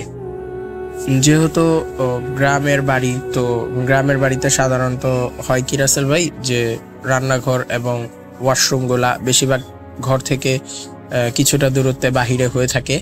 তো ওনাদের যে রান্নাঘরটা ছিল, রান্নাঘর থেকে 5-6 হাত পিছন দিকে হচ্ছে ওয়াশরুমটা ছিল এবং রান্নাঘর এবং ওয়াশরুমের আশেপাশে প্রচুর গাছগাছালি ছিল এবং রান্নাঘর ওয়াশরুমের পিছন সাইডটা একটু জঙ্গল টাইপের ছিল এবং ওইখানেও কিছু ঘর ছিল, কিন্তু এগুলো পরিত্যক্ত অবস্থায় ছিল, ওইখানে তেমন কেউ থাকতো না। এবং ওই আমার খালুর বাড়িতে তারা বাড়ি করার পূর্বে ওই জায়গাটা সম্পূর্ণ জঙ্গল ছিল এবং ওইখানে বিভিন্ন ধরনের গাছগাছালি ছিল এবং ওইখানে খুব বড় মাপের একটা তাল গাছ ছিল। তাল গাছটার অবস্থানটা হচ্ছে ওয়াশরুম এবং রান্নাঘরের ঠিক মাঝ বরাবর পেছন দিকে জঙ্গলের মধ্যে। তো আরেকটা বিষয় সেটা আমি বলতে ভুলে গেছি, ওনাদের যে রান্নাঘরটা ছিল, ওনারা এই বাড়িটা করার পূর্বে ওইখানে একটি মহিলা বসবাস করত। তো ওই মহিলাটা ছিল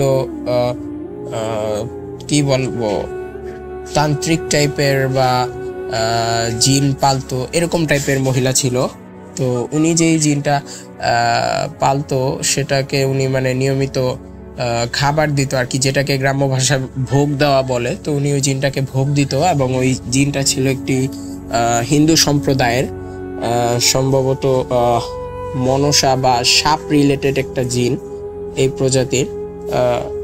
তো ওই মহিলা যখন মারা যায় রাসেল ভাই, তখন ওই মহিলাকে যেই জায়গায় দাফন করা হয়, তো আমার খালুরা যখন সেই জায়গা কিনে বাড়ি করে এবং যে রান্নাঘরটা করে, সেই রান্নাঘরের মানে নিচে সেই রান্নাঘরটা বরাবরই ওই মহিলাকে দাফন করা হয়। তো এই ব্যাপারটি তারা আগে থেকে অবগত ছিল না, ঘটনা ঘটার পরে তারা আর কি এই বিষয়ে অবগত হয়েছে। এবং এরপরে আর কি যেই বিষয়টি ঘটে যে একদিন সন্ধ্যার দিকে আমার খালামুনি উনি আর কি ওয়াশরুমে যাবে আর কি ওনার প্রকৃতির ডাকে সাড়া দিতে। তো ওই সাড়া দিয়ে উনি উজু করে তারপর ভিতরে এসে মাগরিবের নামাজ পড়বেন। তো সন্ধ্যার সময়, এমন সময় উনি ভুলবশত, যেহেতু ওনারা বাড়িতে ম্যাক্সিমাম সময় একা থাকতেন, মানে আমার খালা এবং তার শাশুড়ি থাকতেন। তো উনি নর্মালি চুলটা খুলে সন্ধ্যার সময় উনি যায় ওয়াশরুমের দিকে। তো ওনার কাজ সেরে উনি যখন বাসায় উজু টুজু করে চলে আসে এবং মাগরিবের নামাজ টামাজ পড়ে, তারপরে ওই দিনটা কোনো সমস্যা হয় না। তো পরের দিন না অ্যাকচুয়ালি প্রায়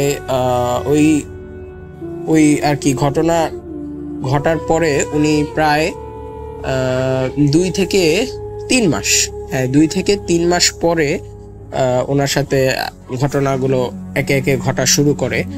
তো প্রথম যে ঘটনাটি ওনার সাথে ঘটেছে সেটা হলো রাসেল ভাই, উনি যখন নামাজ আদায় করতেন তখন উনি ম্যাক্সিমাম সময় প্রত্যেক ওয়াক্তে যখন উনি নামাজ আদায় করতেন, বিশেষ করে মাগরিবের আসর থেকে শুরু করে এশা পর্যন্ত সময় যখন উনি নামাজ আদায় করতেন, তখন উনি যখন নামাজের দাঁড়াতেন, তখন নামাজ চলছে ওনার, তখন পিছন থেকে উনি অবয়ব টাইপ কিছু আকৃতির ছোট বড় এরকম অবয়ব টাইপ অশরীরী কিছু একটা উনি নড়াচড়া করতে দেখেন এবং ওইগুলা কথা বলে রাসেল ভাই। ওইগুলা ওনার মানে নামাজকে মানে নামাজের যে ধ্যান, সেই ধ্যানটা ভঙ্গ করার জন্য ওই অশরীরীগুলা খুব খারাপ ভাষা এবং বিশ্রীভাবে গালাগাল করতে থাকে এবং অপবিত্র টাইপের কিছু কথাবার্তা বলে এবং অপবিত্র জিনিসগুলা ওইখানে মানে ভাষায় তুলে উনি যে স্থানে সেজদা দেন ওই স্থানটায় অপবিত্র টাইপ জিনিস ভাষায় তোলে। এবং উনি যখন নামাজ শেষ করে কোরআন পড়েন তখনও ওইগুলা অশ্রাব্য ভাষায় গালাগালি করতে থাকে আয়েশা। এবং কোরআন শরীফের আয়াতের দিকে যখন উনি তাকায় তখন উনি দেখে যে সেখানে অনেক অপবিত্র জিনিস, ময়লা আবর্জনা ইত্যাদি এরকম টাইপের জিনিস এগুলা মানে লাইগা আছে বা ভাসতেছে। মানে উনি শুধু দেখেন, ওনার চোখ দিয়ে শুধু উনিই দেখেন, এটা অন্য কেউ দেখতে পারে না। তো এই ধরনের ঘটনাগুলা ঘটার পরে উনি আস্তে আস্তে এগুলো ওনার পরিবারকে বলা শুরু করেন। তো সবাই আসলে বিষয়টা আর কি নর্মালি নেয়, বলে যে কাজ টাজ করে, সারাদিন একা থাকে, কাজ টাজ করে, বাসায় কেউ থাকে না, কারোর সাথে কথা টথা বলে না, এই জন্য হয়তো আর কি ভয় টয় পাইছে, ভুলভাল দেখছে। তো সবাই আর কি বিষয়টা তেমন গুরুত্ব সহকারে দেখে না। তো এই ঘটনা ওনার সাথে অনবরত টানা 1 বছর চলে রাসেল ভাই। তো উনি ওনার হাজবেন্ড মানে আমার খালুকেও বলছেন, উনিও তেমন একটি পাত্তা দেন নাই এবং ওনার শ্বশুর বাড়ির যে লোকেরা ছিল তারাও এই বিষয়টি অবগত, ওনারা তেমন একটা পাত্তা দেয় নাই এই বিষয়টা। তো উনি কি করতেন, উনি ফজরের নামাজ পড়ে আমার নানুর বাড়ি চলে আসতেন। তো নানুর বাড়ি এসে যখন আমার আম্মুরা হচ্ছে 3 খালা, আমার আম্মুরা হচ্ছে 3 জন বোন। তো আমার ছোট খালা এসে আমার আম্মু এবং আমার মেজো খালার সাথে এই বিষয়ে আলোচনা করতেন, মানে ওনার সাথে ঘটে যাওয়া ঘটনাগুলো সম্বন্ধে উনি আমার মেজো খালা এবং আমার আম্মুকে বলতেন এই ঘটনাগুলো। তো ওনাদের বলার পরে ওনারা বিষয়টা, আমার মেজো খালা এবং আমার আম্মু এই বিষয়টা একটু সিরিয়াসলি নেয়। তো সিরিয়াসলি নেয় ওনারা এবং ওনারা আশেপাশে হুজুরের সন্ধান করতে থাকে যে কিনা এই বিষয়ে ওনাদেরকে সাহায্য করতে পারবে। তো এই ঘটনা ওনার সাথে মানে ওই আশেপাশে যখন হুজুর তালাশ করতে থাকে, তো সাধারণত কোনো তেমন ভালো মাপের কোনো আলেম পাওয়া যায় নাই যারা কিনা এই বিষয়ে হেল্প করতে পারে। তো এই আলেম খুঁজতে খুঁজতে রাসেল ভাই ওনার সাথে এই ঘটনাটা টানা 1 থেকে 2 বছর কন্টিনিউ চলতেই থাকে। যখন উনি নামাজে দাঁড়ায় তখনই উনি অবয়বগুলাকে দেখে এবং ওইগুলা অপবিত্র জিনিস ভাষায় তোলে। যখন কোরআন শরীফ পড়ে তখন বিভ্রান্ত করে দেয়, নানান ধরনের আজে বাজে কথা বলে, অনেক সময় ওনার মুখ দিয়েও কথাগুলা বের করায় দেয়। তারপরে হচ্ছে অপবিত্র জিনিস এগুলা আর কি ওনার চোখের সামনে ভাষায় তোলে। তো উনি এইগুলা আর কি 1 থেকে 2 বছর ওনার সাথে রাসেল ভাই এই ঘটনাগুলো কন্টিনিউ ঘটতে থাকে। তো আশা করি আপনি বুঝবেন যে একটা মানুষের সাথে যদি এরকম কন্টিনিউ ঘটতে থাকে তাহলে সেই মানুষের আর কি কিরকম সেই মানুষটার উপর একটা এফেক্ট পড়ে। তো উনি এগুলা আর কি দেখতে দেখতে উনি সহ্য করতে পারে না, উনি মানে পাগলের মতো আর কি হয়ে যেতেছিল, উনি মানসিক ভারসাম্য আস্তে আস্তে হারায় ফেলতেছিল। তো এই ঘটনা টানা 1 থেকে 2 বছর ওনার সাথে ঘটে। তারপরে যে বিষয়টি হয় যে একজন হুজুরের সন্ধান পাওয়া যায় এবং তিনি আসেন বাড়িতে এসে উনি কি কারণে যেন আর কি চিকিৎসা করবে না। সরি রাসেল ভাই, যে কথাটা বলতে ভুলে গেছি যে উনি বাড়িতে আসেন চিকিৎসার জন্য, কিন্তু আমার খালু আর কি বিষয়গুলো বিশ্বাস করতেন না এবং উনি বিষয়টাকে একটু অন্যভাবে দেখেন। তো উনি ওই যিনি চিকিৎসা করতে আসছেন ওনাকে বাড়ি থেকে তাড়ায় দেয়। তো ওই লোকটাও চলে যায়, ওনাকে পরে আমরা বুঝায় বলছি, তো ওই লোকটা মনে কিছু নেয় নাই এবং ওই লোকটা চলে যায়। তারপরে যে ঘটনাগুলো ঘটে রাসেল ভাই, সেগুলো হচ্ছে এইবার ওই অশরীরী টাইপ জিনিসগুলো উনি সর্বত্র দেখতে পান এবং ওইগুলা ওনার শরীরে ভর করে। উনি ওইগুলা সর্বত্র দেখতে পান। যখন উনি রান্না করেন তখনও ওইগুলা সামনে আসে এবং খুব বিকট আকৃতি নিয়ে তার সামনে দাঁড়ায় এবং উনি প্রায়শই, আমি যখন ছুটিতে আমি আমার ছোট খালার বাড়িতে যাই তখন ওনার সাথে 1-2 বছর এই ঘটনা ঘটার পরে তারপর আমার ছোট ভাই আর কি, আমার খালতো ভাই ও হয়। তো ও বড় হতে হতে তখন ওর 2 থেকে 3 বছর হয়, তখন আমি ছুটিতে গ্রামের বাড়িতে যাই এবং আমার খালার বাসায় অবস্থান করি। তখন আমি প্রায়শই লক্ষ্য করতাম যে উনি রান্না করার সময় ওই যে ওয়াশরুমটা রাসেল ভাই, ওই ওয়াশরুমটার দিকে, ওই ওয়াশরুমের যে তাল গাছটা আছে সেটা আর কি দেখা যায় ওনার ঘর থেকে। তো এই ঘটনা কন্টিনিউ ঘটার পরে উনি যে বাহিরে রান্না করতো সেই স্থানটা আর কি বন্ধ করে দেয়। তো ওনার ঘরের পাশেই অ্যাডজাস্ট করে রান্নাঘরটা নতুন করে আমার খালু তুলে দেয়। তো উনি ঘরের ভিতরেই রান্না করে, ঘরের ভিতরেই আলাদা পাকঘর একটা অ্যাডজাস্ট করে দেয়। তো উনি ওইখানে রান্না করে। তো ওইখানে যে জানলাটা দিছে সেই জানলা থেকে ওয়াশরুমের আর কি ওয়াশরুমের যে সাইডটা, ওই সাইডটা স্পষ্ট দেখা যায় এবং ওই তাল গাছটাকেও খুব ভালোভাবে দেখা যায়। তো আমি প্রায়শই দেখতাম যে উনি রান্না করার সময় ওই ওয়াশরুমের যে তাল গাছটা ছিল এই ওয়াশরুমের পাশে এবং ওই মাঝ বরাবর উনি ওই তাল গাছটা বরাবর এক দৃষ্টিতে রাসেল ভাই অনেকক্ষণ তাকিয়ে থাকতেন এবং উনি হঠাৎ করে চমকে যেতেন এবং খুব ভয় পাইতেন। চোখ বড় বড় করে ফেলতো, কিন্তু চোখ কোনো সময় লাল হইতে দেখি নাই, চোখ বড় বড় করে ফেলতো এবং তুতলায় কথা বলতো আইসা এবং খুব রাগান্বিত অবস্থায় উনি থাকতো। তো ওনার সাথে আমরা নর্মালি যে কথাগুলো বলি, আমরা ওনার সাথে নর্মালি তখন কথা বলতাম, উনি চোখ বড় বড় করে খুব মানে মুখ বেঁকিয়ে তোতলায় উনি খুব রাগান্বিত স্বরে একটা নর্মাল কথা বললো, উনি খুব রাগান্বিত স্বরে এবং তোতলায় চোখগুলো বড় বড় করে আমাদের সাথে আর কি সেই কথাগুলো বলতো। মানে একটা নর্মাল বিষয় বললেও উনি এইভাবে আমাদের সাথে বিহেভ করতো। তো আমরা বিষয়টি তখন খুব গুরুত্ব সহকারে দেখি এবং বিষয়টি আমার খালুকেও দেখানো হয়। তো উনি এবার কিছুটা বিশ্বাস করতে পারেন, উনি বিশ্বাস করে। তো উনিও একজন ভালো আলেমের সন্ধানে যান। তো ওই আলেমকে যখন ওই আলেম ঠিক করছেন, যিনি কিনা যে আলেম ওনার চিকিৎসা করবে, তো ওই আলেমের কাছে যেদিন নিয়ে যাবে সেই দিন রাতের যে ঘটনা সেটা হলো যে সেদিন রাতে আর কি ওনার সাথে ঘটনা ঘটছে। সেটা হলো উনি মাগরিবের নামাজ পড়ার পরে উনি হঠাৎ করে বেহুশ হয়ে যান, মানে উনি অজ্ঞান হয়ে ঠাস করে পড়ে যায়। তো ওনার পড়ে যাওয়ার পরে উনি মানে নড়াচড়া বন্ধ করে দিছে, ওনাকে অনেকক্ষণ ডাক খোঁজ দিল, উনি লড়ছে না এরকম। তো এরকম প্রায় 5 থেকে 7 মিনিট উনি এভাবে পড়েছিল। আমরা অনেক চেষ্টা করতেছি ওনার জ্ঞান ফেরানোর জন্য। তো উনি হঠাৎ করে উঠে বসে রাসেল ভাই, তখন ওনার চোখ খোলা ছিল না, হঠাৎ করে উঠে বসে উনি আবার ঠাস করে পড়ে যায় এবং তারপরে উনি নিজের যে মাথাটা আমরা সাইড থেকে ওনাকে ধরি। তখন আমার মামার আর কি আমার 2 মামা ছিল, তো ওইখানে এক মামা ওনাকে আর কি পড়ে যাওয়ার সময় ওনাকে ধরছে। তো উনি মামার ঘাড়ে ঢালান দিয়েছিল। তো ওই যখন আর কি ওই জিনিসটা, তখন হয়তো ওই জিন বা অশরীরী টাইপ জিনিসটা ওনার উপর ভর করতেছে এরকম কিছুটা আন্দাজ করতে পেরেছিল আমার মামারা।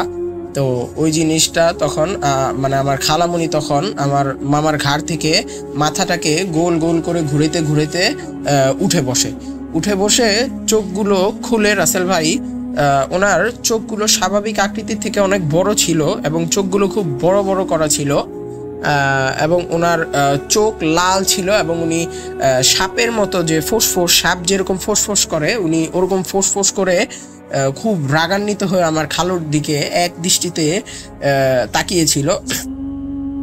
তো এক দৃষ্টিতে কিছুক্ষণ তাকিয়ে থাকার পর রাসেল ভাই উনি আমার খালুকে তখন বলতেছে যে ওর চিকিৎসা করার জন্য যে হুজুর নিয়ে আসছিস সে কোনোদিনও সফল হইতে পারবে না, ওর চিকিৎসা কেউই করতে পারবি না, ওরে আমি এরকম করতে করতে ওরে আস্তে আস্তে আমি পাগল বানায় ফেলামো এবং ওরে বাসা থেকে বের করে দিব পাগল বানায়।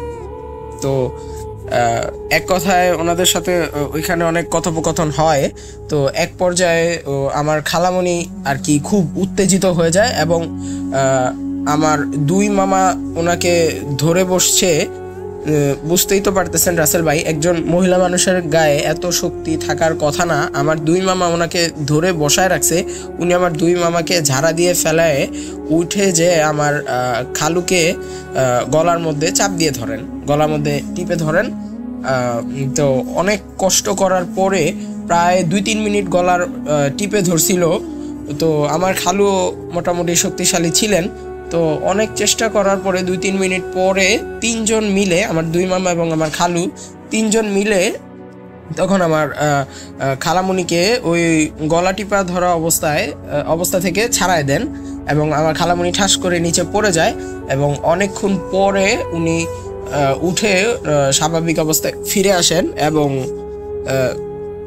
উনি নর্মালি আচরণ করেন এবং কি ঘটছে সেটা উনি বলতে পারেন। যে জিনিসটা ঘটছে যে উনি এরকম গলায় টিপ দিয়ে ধরছে সেটা উনি বলতে পারেন। তো উঠে উনি যখন হুঁশ ফিরে তখন উনি রাসেল ভাই উঠে আমার খালুর কাছে মাপ চাইতেছেন যে আমি তোমাকে গলায় চাপ দিয়ে ধরছি, তুমি আমাকে ক্ষমা করে দিও, আমি তো এই কাজটি করি নাই, আমাকে ওই জিনিসটাই এই কাজটা করাইছে। তো ওনাকে যখন জিজ্ঞেস করা হইলো যে আপনি কি কিছু দেখতে পারেন কিনা, তো উনি তখন বলল যে হ্যাঁ, ওনার সামনে প্রায় 5-7 জন এরকম আশেপাশে ঘোরাফেরা করে এবং খুব বিকৃত চেহারা নিয়ে ওনার সামনে দাঁড়ায় এবং ওনার মুখের সাথে সম্মুখে প্রবেশ করে উল্টো দিক দিয়ে বেরিয়ে যায় ওই ভয়ঙ্কর আকৃতির অশরীরীগুলা। তো তখন ওইটার আর কি আকৃতিটা উনি দেখতেন এবং উনি প্রায়শই ওনার মুখটা বড় করে হা করতেন এবং ওনার যে জিহবাটা আছে ওই জিহবাটা উনি স্বাভাবিকভাবে একটা মানুষ তার মুখ হা করে জিহবাটা কতটুকুই নামাইতে পারে, খুব বেশি কিন্তু নামাইতে পারে না রাসেল ভাই, কিন্তু উনি ওই জিহবাটা প্রায় ওনার গলা পর্যন্ত নামিয়ে ফেলতেন এবং এই পরিস্থিতি চলতে থাকতো এবং ওনার মাথাটা গোল গোল করে ঘুরতে থাকতো, ডান দিক দিয়ে গোল গোল ঘুরতে থাকতো। তো এরকম পরিস্থিতি কিছুক্ষণ চলার পর উনি আবার স্বাভাবিক হয়ে যেতেন। তো এরকম চলে। তো হুজুরের কাছে আমাদের রাসেল ভাই আরেকটা কথা বলতে ভুলে গেছি যে এই ঘটনাগুলো যখন চলমান, মানে যখন শুরুর দিক থেকেই চলমান, তখন আমরা আশেপাশের মসজিদের ইমামের কাছ থেকে পানি পড়া এবং তেল পড়া এগুলো কন্টিনিউ করছিলাম। তো এইগুলোতে তেমন কোনো উপকার না পাওয়ায় আমরা বড় আলেমের কাছে যাই এবং যাওয়ার আগের দিন রাতে এরকম ঘটনা ঘটে। তারপরে অনেক কষ্ট করে ওনাকে আলেমের কাছে নিয়ে যাওয়া হয় রাসেল ভাই। তখন ওই আলেম উনি চিকিৎসা করেন ওনার এবং ওনার শরীরে সেই জিনটাকে হাজির করায় এবং সেখানে উনি আর কি সেই জিনের চিকিৎসা করার জন্য যেভাবে যে প্রসেসগুলো আছে সেই প্রসেসগুলো উনি করেন এবং উনি সেই জিনটাকে চলে যাওয়ার জন্য মানাতে চাচ্ছিলেন, কিন্তু জিনটা কোনোভাবে রাজি হতেছিল না। তো এক পর্যায়ে উনি আর কি জিনটাকে লাঠি দিয়ে আঘাত করেন রাসেল ভাই। তখন যে আলেম ছিলেন যিনি ওনার চিকিৎসা করছিলেন, ওনার হাতটা, যে হাত দিয়ে উনি জিনটাকে আঘাত করেছেন ওই হাতটা ওনার হঠাৎ করে মানে নীল হয়ে অবশ হয়ে যাচ্ছে। তো উনি সেই জিনটার কাছে এরকম পরিস্থিতি দেখে উনি সেই জিনটার কাছে ক্ষমা চেয়ে উনি চিকিৎসা করবে না বলে জানিয়ে দিয়ে উনি চলে যান রাসেল ভাই। তো তখন আমরা আবারও চিন্তায় পড়ে যাই যে এরকম পরিস্থিতি চলতেছে, এখন আমরা কি করব। তো এরকম পরিস্থিতি কন্টিনিউ চলে, আরো অনেক আলেম আমরা দেখাই, কিন্তু কেউই আজ পর্যন্ত সঠিকভাবে আর কি সঠিক সমাধান দিতে পারেননি। ওনার সাথে এখন ওই ঘটনাগুলো বিদ্যমান রাসেল ভাই, উনি মানে এখন ওনার সাথে আরো বেশি পর্যায়গুলো হয়। উনি সকালবেলাও আপনার নর্মালি যে সময় মানুষ থাকে আশেপাশে, উনি ওই সময়গুলোতেও এরকম মানে প্যারানর্মাল অ্যাক্টিভিটিসগুলো ওনার মধ্যে দেখা যায়। উনি হঠাৎ করে হাঁটতেছে, উনি ঠাস করে হাঁটতে হাঁটতে ঠাস করে পড়ে যায়, আবার রান্না করতেছে ওই অবস্থায় উনি ঠাস করে পড়ে যায়, সেন্সলেস হয়ে যায়। এটা কন্টিনিউ চলতেছে। উনি বাথরুমে যায় গোসল করতে অথবা উঠানে কাজ টাজ করে, তো ওই সময় উনি ঠাস করে পড়ে যায়। তো এই সেন্সলেস হওয়াটা কন্টিনিউ আছে এবং এখনো ওইগুলা দেখে এবং ওই অশরীরীগুলা ওনার শরীরে ভর করে আশেপাশের মানুষকে, মানে আমার নানা এবং মামা, আমার খালু, ওনাদের অনেক টর্চার করে। কিন্তু আমার যে ছোট ভাই আছে, খালতো ভাই, ওকে কিছু বলে না। ও ছোট মানুষ, ওকে কিছুই বলে না রাসেল ভাই। এই বিষয়টি আমার কাছে একটু আজব মনে হয়েছে যে সবাইকে টর্চার করে কিন্তু ও ছোট মানুষ, ওকে কিছু বলে না। তো এই পরিস্থিতি এখন পর্যন্ত চলমান। প্রায় আজকে আমার ওই ছোট ভাইটিও এখন একটু বড় হয়েছে। প্রায় আমার খালার সাথে এই ঘটনাটি প্রায় 8 থেকে 10 বছর যাবত এই ঘটনাটি এখনো চলমান, এখনো ঘটতেছে তার সাথে অনবরত। এখন আর কি এই পর্যায়ে আছে। তো রাসেল ভাই, আমি বলছিলাম যে আপনি আমাকে একটা বিষয় সাহায্য করবেন। তো এই ঘটনাটি আমার এখানে লিসেনারদের কাছে বলা বা আপনার কাছে বলার একমাত্র উদ্দেশ্য হচ্ছে যে রাসেল ভাই, আমাকে এই ঘটনাটির সমাধান দেওয়ার জন্য হাফেজ মাইনুদ্দিন ভাইয়ের সাথে আমাকে একটু যোগাযোগ করিয়ে দিবেন। আমার বিশ্বাস যে উনি এই ব্যাপারে আমাদেরকে সাহায্য করতে পারবেন বা কোনো সমাধান আমাদেরকে দিতে পারবেন। তো রাসেল ভাই, যেহেতু ভূত.com-এ এটা আমার প্রথম স্টোরি, ঘটনাটি যদিও বা সিলেক্টেড না হয় আমার মনে কোনো দুঃখ থাকবে না। তারপরও আমি খুব ভালোভাবে গুছিয়ে বলতে পারি নাই, সেজন্য আমি লিসেনারদের কাছে এবং রাসেল ভাইয়ের কাছে বিনীতভাবে ক্ষমা চাচ্ছি। তো রাসেল ভাই, আপনি যদি ঘটনাটি সিলেক্টেড হয় তাহলে দয়া করে আমাকে জানিয়ে দিবেন, এবং ঘটনাটি যদি নাও সিলেক্টেড হয় তো আপনি ঘটনাটি শুনে হাফেজ মাইনুদ্দিন ভাইয়ের সাথে আমি কিভাবে যোগাযোগ করব বা কিভাবে যোগাযোগ করতে পারি, আমাকে সেই প্রসেসটা একটু বলে দিলে খুব বিশেষভাবে উপকৃত হব। কারণ বুঝতেই তো পারতেছেন রাসেল ভাই যে ঘটনাটি এখন আমার খালার সাথে চলমান এবং এই ঘটনাটি ওনার সাথে 8-10 বছর যাবত এখনো ঘটতেছে অনবরত, এবং উনি এখন প্রায় মানসিক ভারসাম্যহীনের মতো হয়ে পড়ছে, প্রায় পাগল হবে এরকম অবস্থা। তো আমার বিশ্বাস যে এখনো হয়তো কিছু সময় আছে, বিষয়টি যদি কোনো অভিজ্ঞ আলেম দিয়ে চিকিৎসা করানো হয় তাহলে উনি হয়তো সুস্থ হতে পারে, আল্লাহ তাআলা হয়তো ওনাকে সুস্থ করতে পারেন। যেহেতু হাফেজ মাইনুদ্দিন ভাই এখানে অনেক ঘটনা বলে এবং উনি এই সংক্রান্ত চিকিৎসা বা কাজ করে থাকে, সেহেতু রাসেল ভাই আপনি আপনার কাছে বিনীতভাবে অনুরোধ জানাচ্ছি যে আপনি হাফেজ মাইনুদ্দিন ভাইকে একটু আমার সাথে যোগাযোগের মাধ্যমটা একটু করিয়ে দিবেন, অথবা হাফেজ মাইনুদ্দিন ভাইকে এই সমস্যার কথাটি জানাবেন। উনি যে মানে আমি ওনার সাথে আর কি যোগাযোগ করে ওনার কাছ থেকে একটু সাহায্য নিতে চাই, এবং এই মাধ্যম হিসাবে আপনি রাসেল ভাই আমার হয়ে হাফেজ মাইনুদ্দিন ভাইকে আমার কথাটি একটু জানাবেন, বা ওনার সাথে যোগাযোগ করার যে মাধ্যম সেই মাধ্যমটি আপনি আমাকে দিবেন। তো এই ছিল আমার ঘটনা রাসেল ভাই, যদি ভালো লাগে তাহলে লিসেনারদের উদ্দেশ্যে শোনাবেন।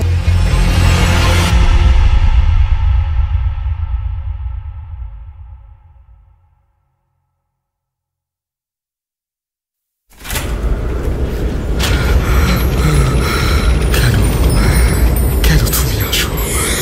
আমি শুধু তোমার সাথেই থাকতে চাই। তুমি চলে যাও প্লিজ, চলে যাও।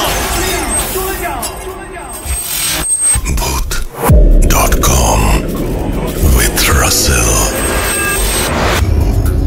আরও একবার আপনাদের সবাইকে স্বাগত জানাচ্ছি আমি রাসেল। আশা করছি সবাই ভালো আছেন, ভালোর দলে আছেন।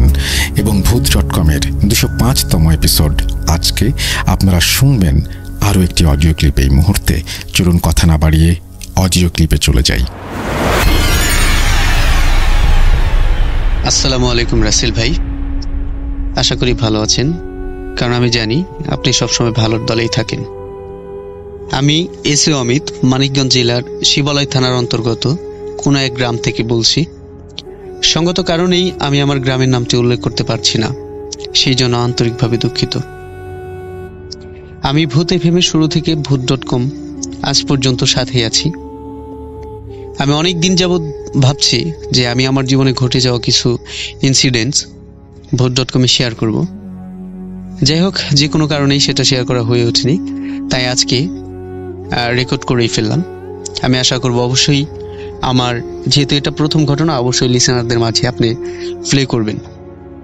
তো আর কোনো কথা না বাড়িয়ে আমি সরাসরি ঘটনায় চলে যাই।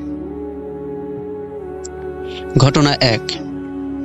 সময়টা তখন 2010 থেকে 11। আমি ইন্টারে স্টাডি করি। আমার অভ্যাস ছিল রাতের বেলা কথোপকথন করার। আমি আমার বন্ধু বান্ধবের সাথে রাতের বেলা কথা বলতাম। দিনে কলেজ কেন্দ্রিক ব্যস্ততার মধ্যে থাকার কারণে দিনে তেমন কথা বলতে পারতাম না, যে কারণে রাতে কথা বলতাম। আর আমার বাড়িতে, আমার রুমে নেট না পাওয়ায় আমাকে বাড়ি থেকে বের হয়ে রাস্তায় এসে কথা বলতে হতো। আর বাড়িতে কথা বলতে গেলে মা, বাবা, ভাই সবাই কথাগুলো শুনবে, তাদের ঘুমের ডিস্টার্ব হবে। এই জন্য আমি বাইরে এসে কথা বলি।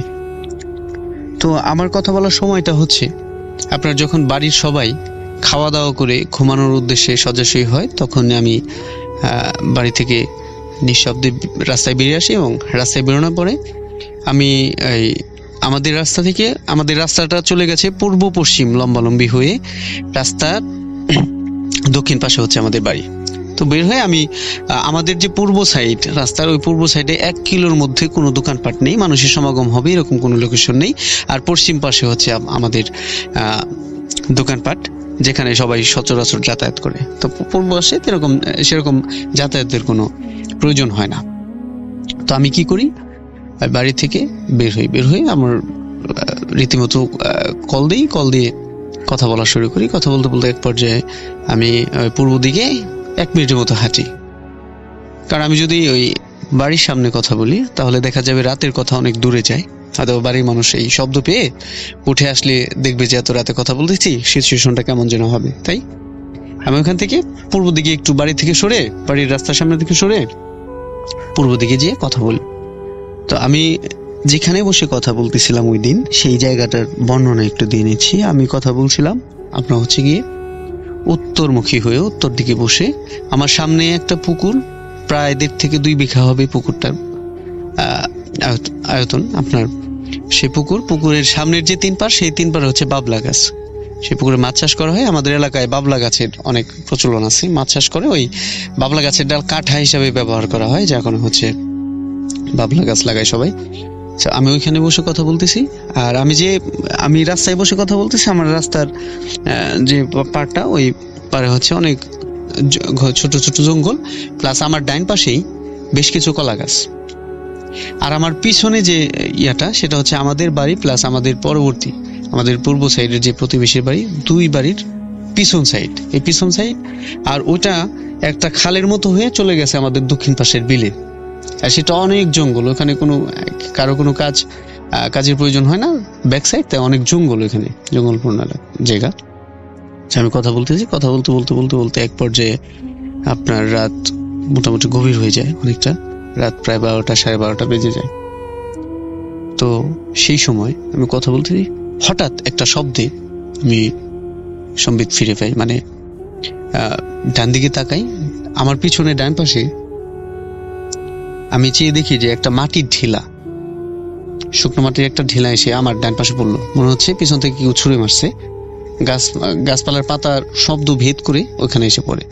তো আমি এটা আমার ওই ফ্রেন্ডের সাথে শেয়ার করি, দেখো আমি তো তোমার সাথে কথা বলতেছি, কিন্তু এরকম একটা ঘটনা আমার সাথে ঘটলো।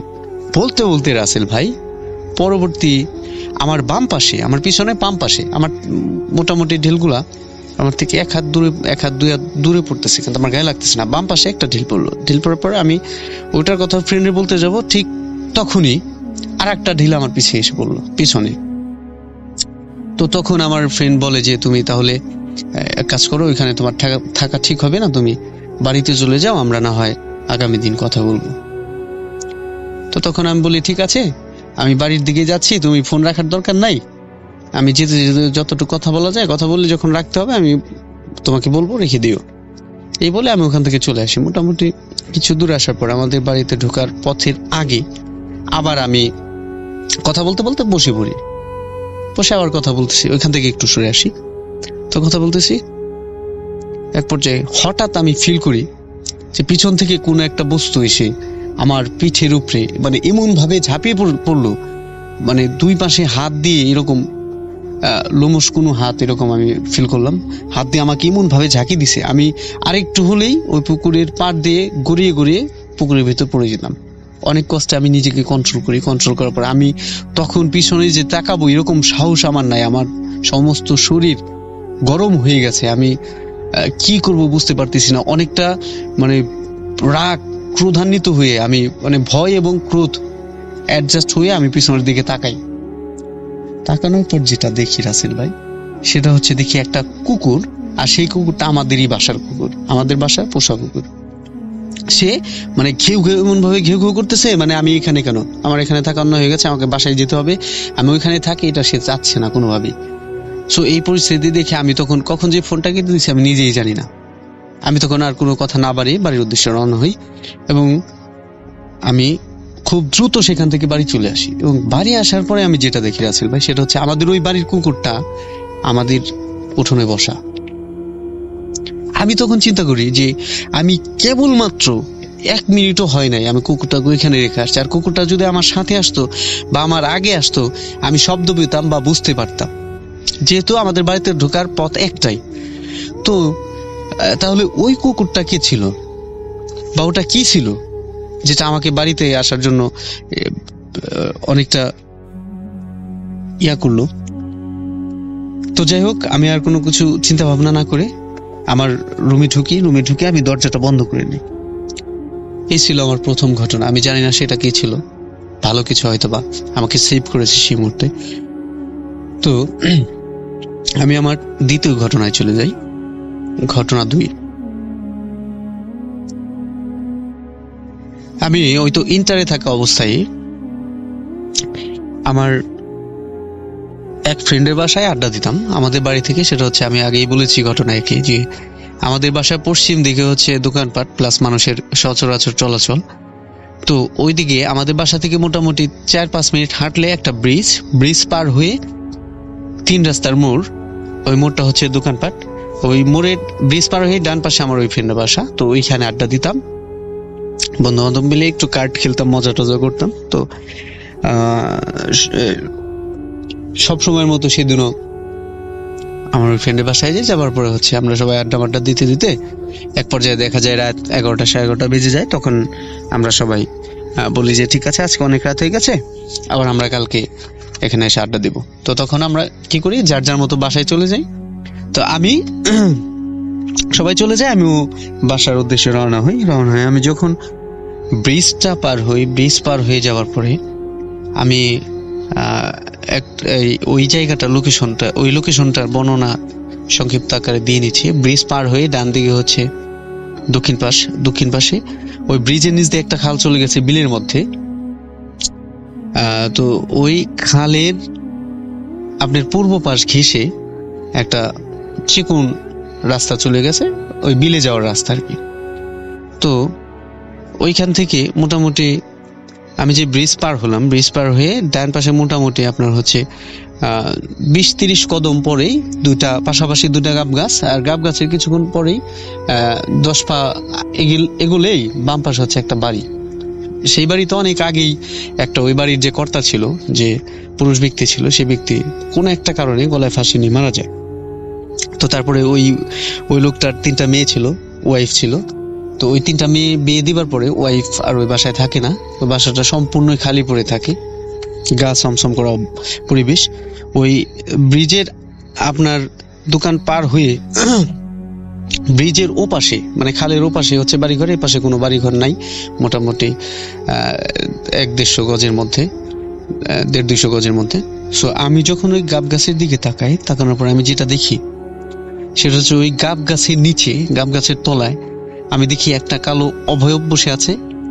সে কোনো নড়াচড়া করতেছে না, কিন্তু হালকা জ্যোৎস্না আলো ছিল, যার কারণে আমি বুঝতে পারছি যে ওটা আসলে মানুষের মতো একটা অবয়ব। তো এটা দেখে আমি কিছুটা ভয় পাই, কিন্তু আমি কোনো শব্দ করি না। ভয় পেয়ে আমি মনে মনে দোয়া দরুদ পড়ে বাড়ির উদ্দেশ্যে রওনা হই এবং বাড়ি চলে যাই। ওই দিন আমার কোনো সমস্যা হয় না। তো পরবর্তী দিন আমি আমার ফ্রেন্ডের কাছে এই জিনিসটা শেয়ার করি। শেয়ার করার পরে আমার ওই ফ্রেন্ড বলে, না এটা তোর মনের ভুল, ওইটা কোনো কিছু না।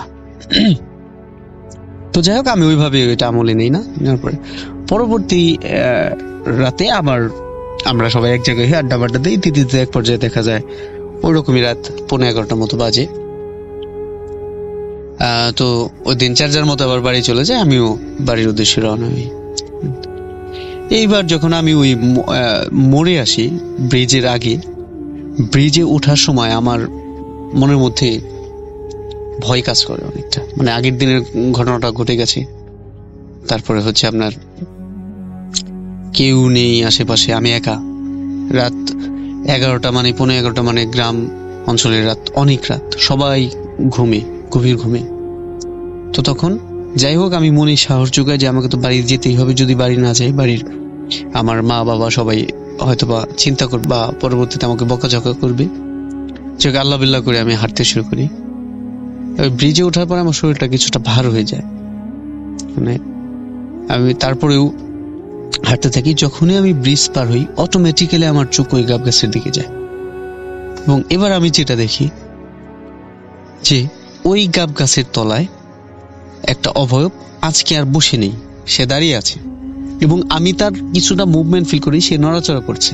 কারণ গত রাতে যেটা দেখেছি সেটা সে বসেছিল, কোনো মুভমেন্ট ছিল না, কিন্তু আজকে সে নড়াচড়া করতেছে। এবং আমার মনে হচ্ছে যে কিছুক্ষণের মধ্যে আমাকে দেখে ফেলবে। আমি জানি না, আমার মধ্যে এমন একটা কাজ করে যে আমি এখন শব্দ করলেই সে আমাকে দেখে নেবে, হয়তো বা খারাপ কিছু আমার সাথে হবে। তখন আমি ওইখান থেকে দ্রুত পায়ে, নিঃশব্দে দ্রুত পায়ে, কোনো শব্দ না করে বাসায় চলে আসি। আল্লাহর রহমতে আমার তখন কোনো সমস্যা হয় নাই। এবং পরবর্তী দিনে আমি আমার ওই ফ্রেন্ডকে বলি যে এই ঘটনা আমার সাথে গত রাতেও ঘটেছে, আমি এখানে আর আড্ডা দিতে আসবো না, আপাতত এই পর্যন্তই থাক। পরবর্তীতে যখন সময় সুযোগ ভালো হবে তখন আমি আবার আসবো ইনশাল্লাহ। তো এই বলে আমি আর ওখানে যাই না, আড্ডা দেওয়া বন্ধ করে দিই। এই ছিল আমার দ্বিতীয় ঘটনা।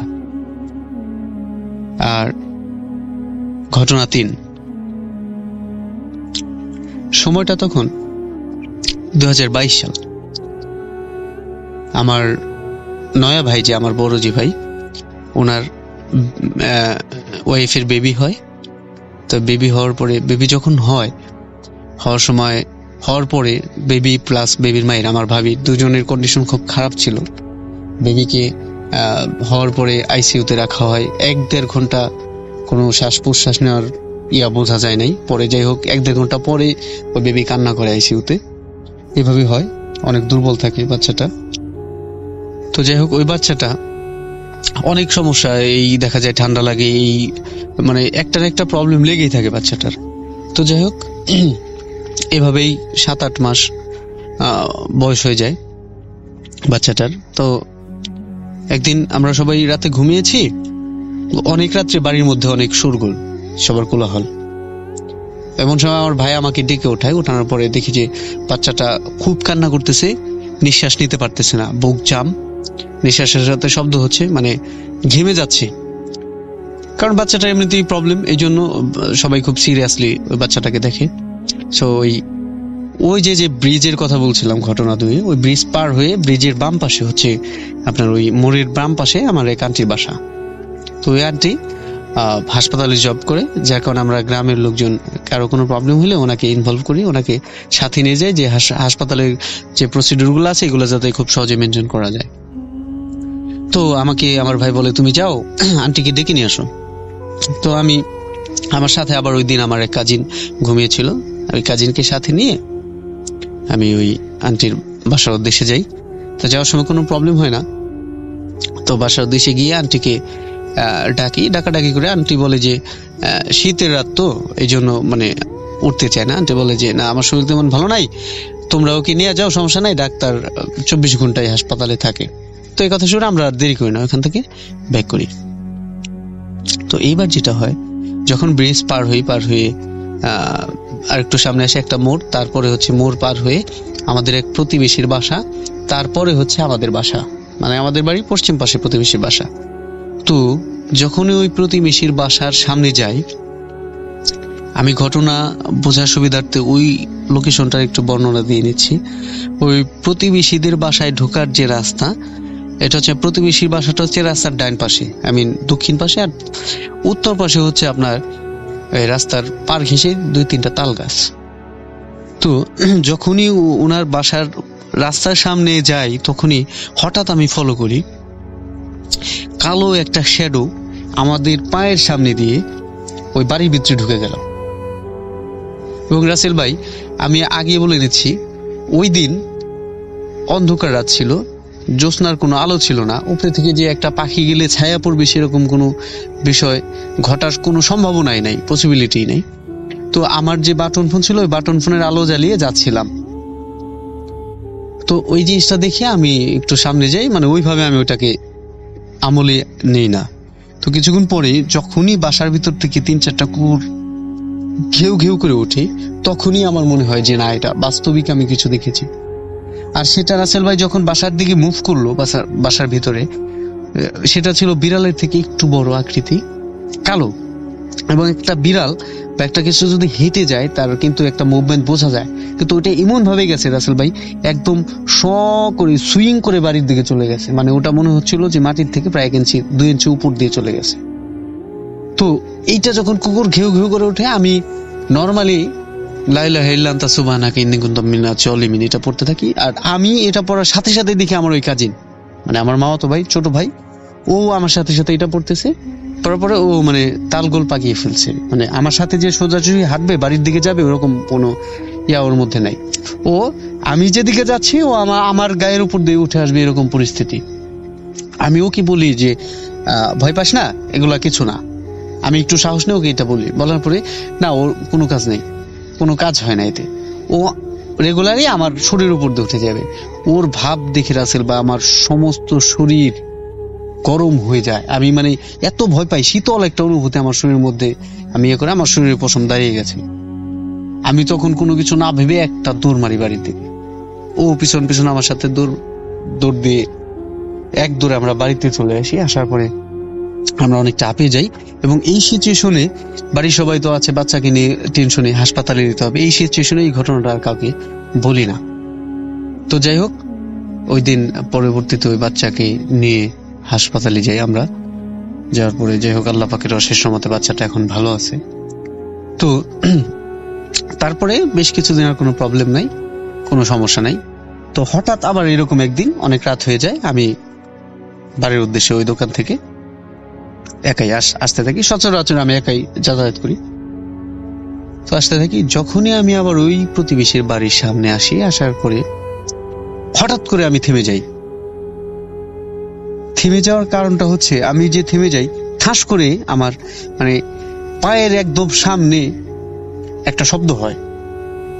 শব্দটা এমন ছিল রাসেল ভাই, যে একটা পলিথিনের মধ্যে পানি ভরে যদি কেউ 20 ফিট উপরে থেকে ফেলে দিলে যে একটা মানে ধ্যাপ করে একটা শব্দ হয়, ঠিক সেরকম শব্দ। ওই শব্দে আমি পায়ের দিকে তাকিয়ে যেটা দেখি, সেটা হচ্ছে একটা কদমের পাতা মোড়ানো অবস্থায় আমার পায়ের সামনে পড়ছে। কিন্তু রাসেল ভাই, আশ্চর্যের বিষয় হলো, একটা কদমের পাতা যদি পায়ের সামনে পড়বে, সেটা শব্দ এত কিভাবে হবে? তো যাই হোক, তারপরে আমার মাথায় আসে, কিরে, এখানে তো কোনো কদম গাছ নাই। কারণ সচরাচর আমি যেহেতু এখানে চলাফেরা করি, ওখানে কদম গাছ থাকলে আমার সেটা জানার কথা। তারপরে আমি আমার টর্চের আলো দিয়ে, মোবাইল ফোনের আলো দিয়ে চারপাশে দেখি যে না, ওখানে কোনো কদম গাছ নাই। তখন ভাই আমি রাসেল অনেক বেশি ভয় পাই, এবং আমার শরীর তখন ভার হয়ে যায়। আমি তখন কোনো কিছু না ভেবে একটা দৌড় মারি বাড়ির দিকে। যখন দৌড় মারি, আমার মানে পিছনে যে কোনো কিছু হাঁটছে বা এরকম কোনো কিছু আমি ফিল করি না।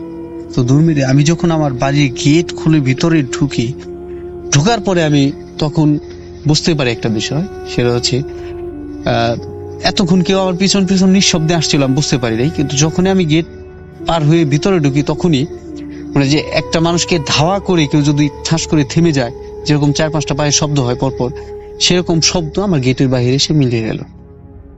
তখন আমি আল্লাহ পাকের নাম জপতে জপতে রুমের ভিতরে যাই, দরজা বন্ধ করে দিই, দোয়া দুরূদ পড়ে সেদিনকার মতো ঘুমিয়ে পড়ি। রাসেল ভাই, আমার সাথে আর এই বিষয় নিয়ে কোনো সমস্যা ইনশাআল্লাহ হয়নি আজ পর্যন্ত। এই ছিল আমার তৃতীয় ঘটনা। আর আমি যে চতুর্থ ঘটনাটা শেয়ার করবো সেটা খুবই ছোট ঘটনা রাসেল ভাই। ঘটনা 4, আমি ওই তার পরবর্তীতে আমার হচ্ছে ওই বাড়ি থেকে যে পশ্চিম পাশে যাই, যে দোকানপাট, ব্রিজ পার হয়ে দোকানপাটের পরেই একটু দূরে গেলে একটা গোরস্থান বাম পাশে, তারপরে হচ্ছে আমাদের পরবর্তী গ্রাম। ওই গোরস্থানটা পরবর্তী গ্রামে পড়ছে। ওই গোরস্থানের পরেই হচ্ছে আমার এক ফ্রেন্ডই আর কি, মাও বলে আমাকে, ও দোকান দিছে, যার কারণে ও দোকান দেওয়ার পর থেকে ওইখানে আমরা আড্ডা দিই, চাটা খাই রাতের বেলা। আর আমার অভ্যাস আছে ভাই, আমি সকাল সকাল ঘুমাই না, আমার ঘুমাসতে একটু লেট হয়, রাত হয়। তো ওইখানে আড্ডা দিই 10টা-11 পর্যন্ত। কোনোদিন কোনো কিছু আমি কোনো প্রবলেম ফেস করিনি। কিন্তু আপনার এই যে 2022 সালের যে রমজান মাস, সেই রমজান মাসে হঠাৎ একদিন আমি বরাবরের মতো ওই দোকান থেকে বাড়ির উদ্দেশ্যে রওনা হই, রাত প্রায় 11:15 মতো বাজে তখন। তো আমি যখনই গোরস্থান পার হওয়ার পরে আমার সামনে হচ্ছে গিয়ে ডান পাশে একটা পুকুর। এই পুকুরটা অনেক বড়, যেহেতু মাছ চাষ করে, 1.5-2 বিঘার মতো হবে। তো ওই পুকুরের 3টা পারে হচ্ছে আপনার পাবলা গাছ আর নিম গাছ, আর এই রাস্তার সাইডের যে পাড়টা, এই পারে ছোট ছোট অনেক ঘন জঙ্গল। তো আমি যখন ওই পুকুরের থেকে প্রায় 10-15-20 পা পিছিয়ে, মানে গোরস্থান কেবল পাস করেছি, তখনই আমি খেয়াল করি ওই পুকুরের পারে রাস্তার সাইডে একটা গাছ জ্বলতেছে এবং আপনার গাছের যে পাতাটা হচ্ছে বড়ই পাতার মতো, এবং পাতার নিচের সাইডটা আমি স্পষ্ট খেয়াল করি, নিচের সাইডটা প্রত্যেকটা পাতা আলাদা আলাদা সাদা, একটা যে মরিচা বাতির মতো সাদা সাদা ভাবে জ্বলতেছে। প্রত্যেকটা আলোই সাদা, কিন্তু প্রত্যেকটা পাতার থেকে প্রত্যেকটা পাতা আলাদা, একটা পাতার আলো আর একটা পাতায় যাচ্ছে না। তো আমি ওই জিনিসটা ওইটা দেখি, এক পলক আমার চোখ পড়ার পরে আমি আর কয়েক পা এগিয়ে ওইদিকে তাকানোর পরে দেখি যে কোনো আলো নাই। তো তখন রমজান মাস, আমি জানি যে রমজান মাসে কোনো প্রকার প্রবলেম হয় না, যার কারণে মনে সাহস নিয়ে আল্লাহর নাম জপতে জপতে আমি ওই গাছের কাছে যাই। কাছে গিয়ে আমি আমার ফোনের আলো দিয়ে ওই গাছটাকে দেখি, না কোনো প্রবলেম নাই, কোনো পোকামাকড় আছে কিনা, অনেক পোকাই তো আছে রাতে চলে এরকম। সো এরকম কোনো কিছু আমি ফলো করি না, কারণ গাছের ওখানে গেলে অন্তত পোকা উড়ে গেলে সেটা বুঝতে পারবো। এরকম কোনো কিছু ফলো করি না। তো এট লাস্ট যেটা হয় আমি আবার ব্যাক করি, আবার দেখতে শুরু করি, না এরকম কোনো কিছু নাই। রাসেল ভাই, আমি এটা বলে নিচ্ছি যে এখানে আপনার গোরস্থানের উপরে হচ্ছে আপনার যে সরকারি ভাবে যে দেয়, সৌরবিদ্যুতের একটা ল্যান্ডলাইট বলেন, যেটা বলে ওরকম দেয়, এটা হচ্ছে গোরস্থানের পশ্চিম পাশে, আর এই জিনিসটা হলো পূর্ব পাশে ঘটেছে আমার সাথে। তো ওইখান থেকে তো আলো আসবে না, যার কারণে আমি আমার বাটন ফোন থাকায় আমি আর আলো জ্বালাই নাই ওখানে এই জিনিসটা। আর ওই যে গাছটা ওর আশেপাশে, মানে ওই ঘটনাটা ঘটার আশেপাশে কোনো জায়গায় কোনো বাড়িতে কোনো আলো নাই। একটা বাড়ি আছে কিন্তু ওই বাড়িতে আলো নাই, অন্ধকার, সবাই ঘুমিয়ে গেছে। তো আশেপাশ থেকে যে কোনো আলোর রিফ্লেকশন ওইটা আসবে এরকম কোনো সম্ভাবনা নাই। তো আমি এটা ভাবি যে তাহলে এটা কিসের আলো। তো ওইখানে আমি আরো 4-5 মিনিট লেট করি, এদিক সেদিক বিভিন্ন অ্যাঙ্গেল থেকে দেখি, না কোনোভাবেই ওই আলোটা আমি খুঁজে পাই না। তো তারপরে ওইখান থেকে আমি বাড়িতে চলে আসি। আসার পরে পরবর্তী দিনে আমি আমার মেজো ভাইয়ের সাথে জিনিসটা শেয়ার করার পরে সে বলে যে না, আমার জানার মতো এরকম কোনো গাছ নাই। আর রাসেল ভাই, আমি যখন ওখান থেকে আসার সময় আমি ওই গাছটার একটা ছবি তুলে নিয়ে আসি। পরবর্তীতে আমি নেট সার্চ করি, অনেক গুগল লেন্সে সার্চ করি, না এরকম কোনো গাছের সন্ধান আমি পাইনি। তো রাসেল ভাই, হয়তোবা আমার ঘটনাগুলো অনেক লম্বা হয়ে গেছে, সেই জন্য আমি আন্তরিকভাবে দুঃখিত। তো এই যে গাছটা, এই গাছটার যদি কোনো ব্যাখ্যা আপনার কাছে থেকে থাকে, লিসেনারদের কাছে কোনো ব্যাখ্যা, এই 4টা ঘটনারই কোনো ব্যাখ্যা থেকে থাকে, অবশ্যই আমার সাথে শেয়ার করবেন। সো আমি আর কথা না বাড়াচ্ছি, সবাই ভালো থাকুন, সুস্থ থাকুন, ভূত.com দীর্ঘজীবী হোক। আসসালামু আলাইকুম, আল্লাহ হাফিজ।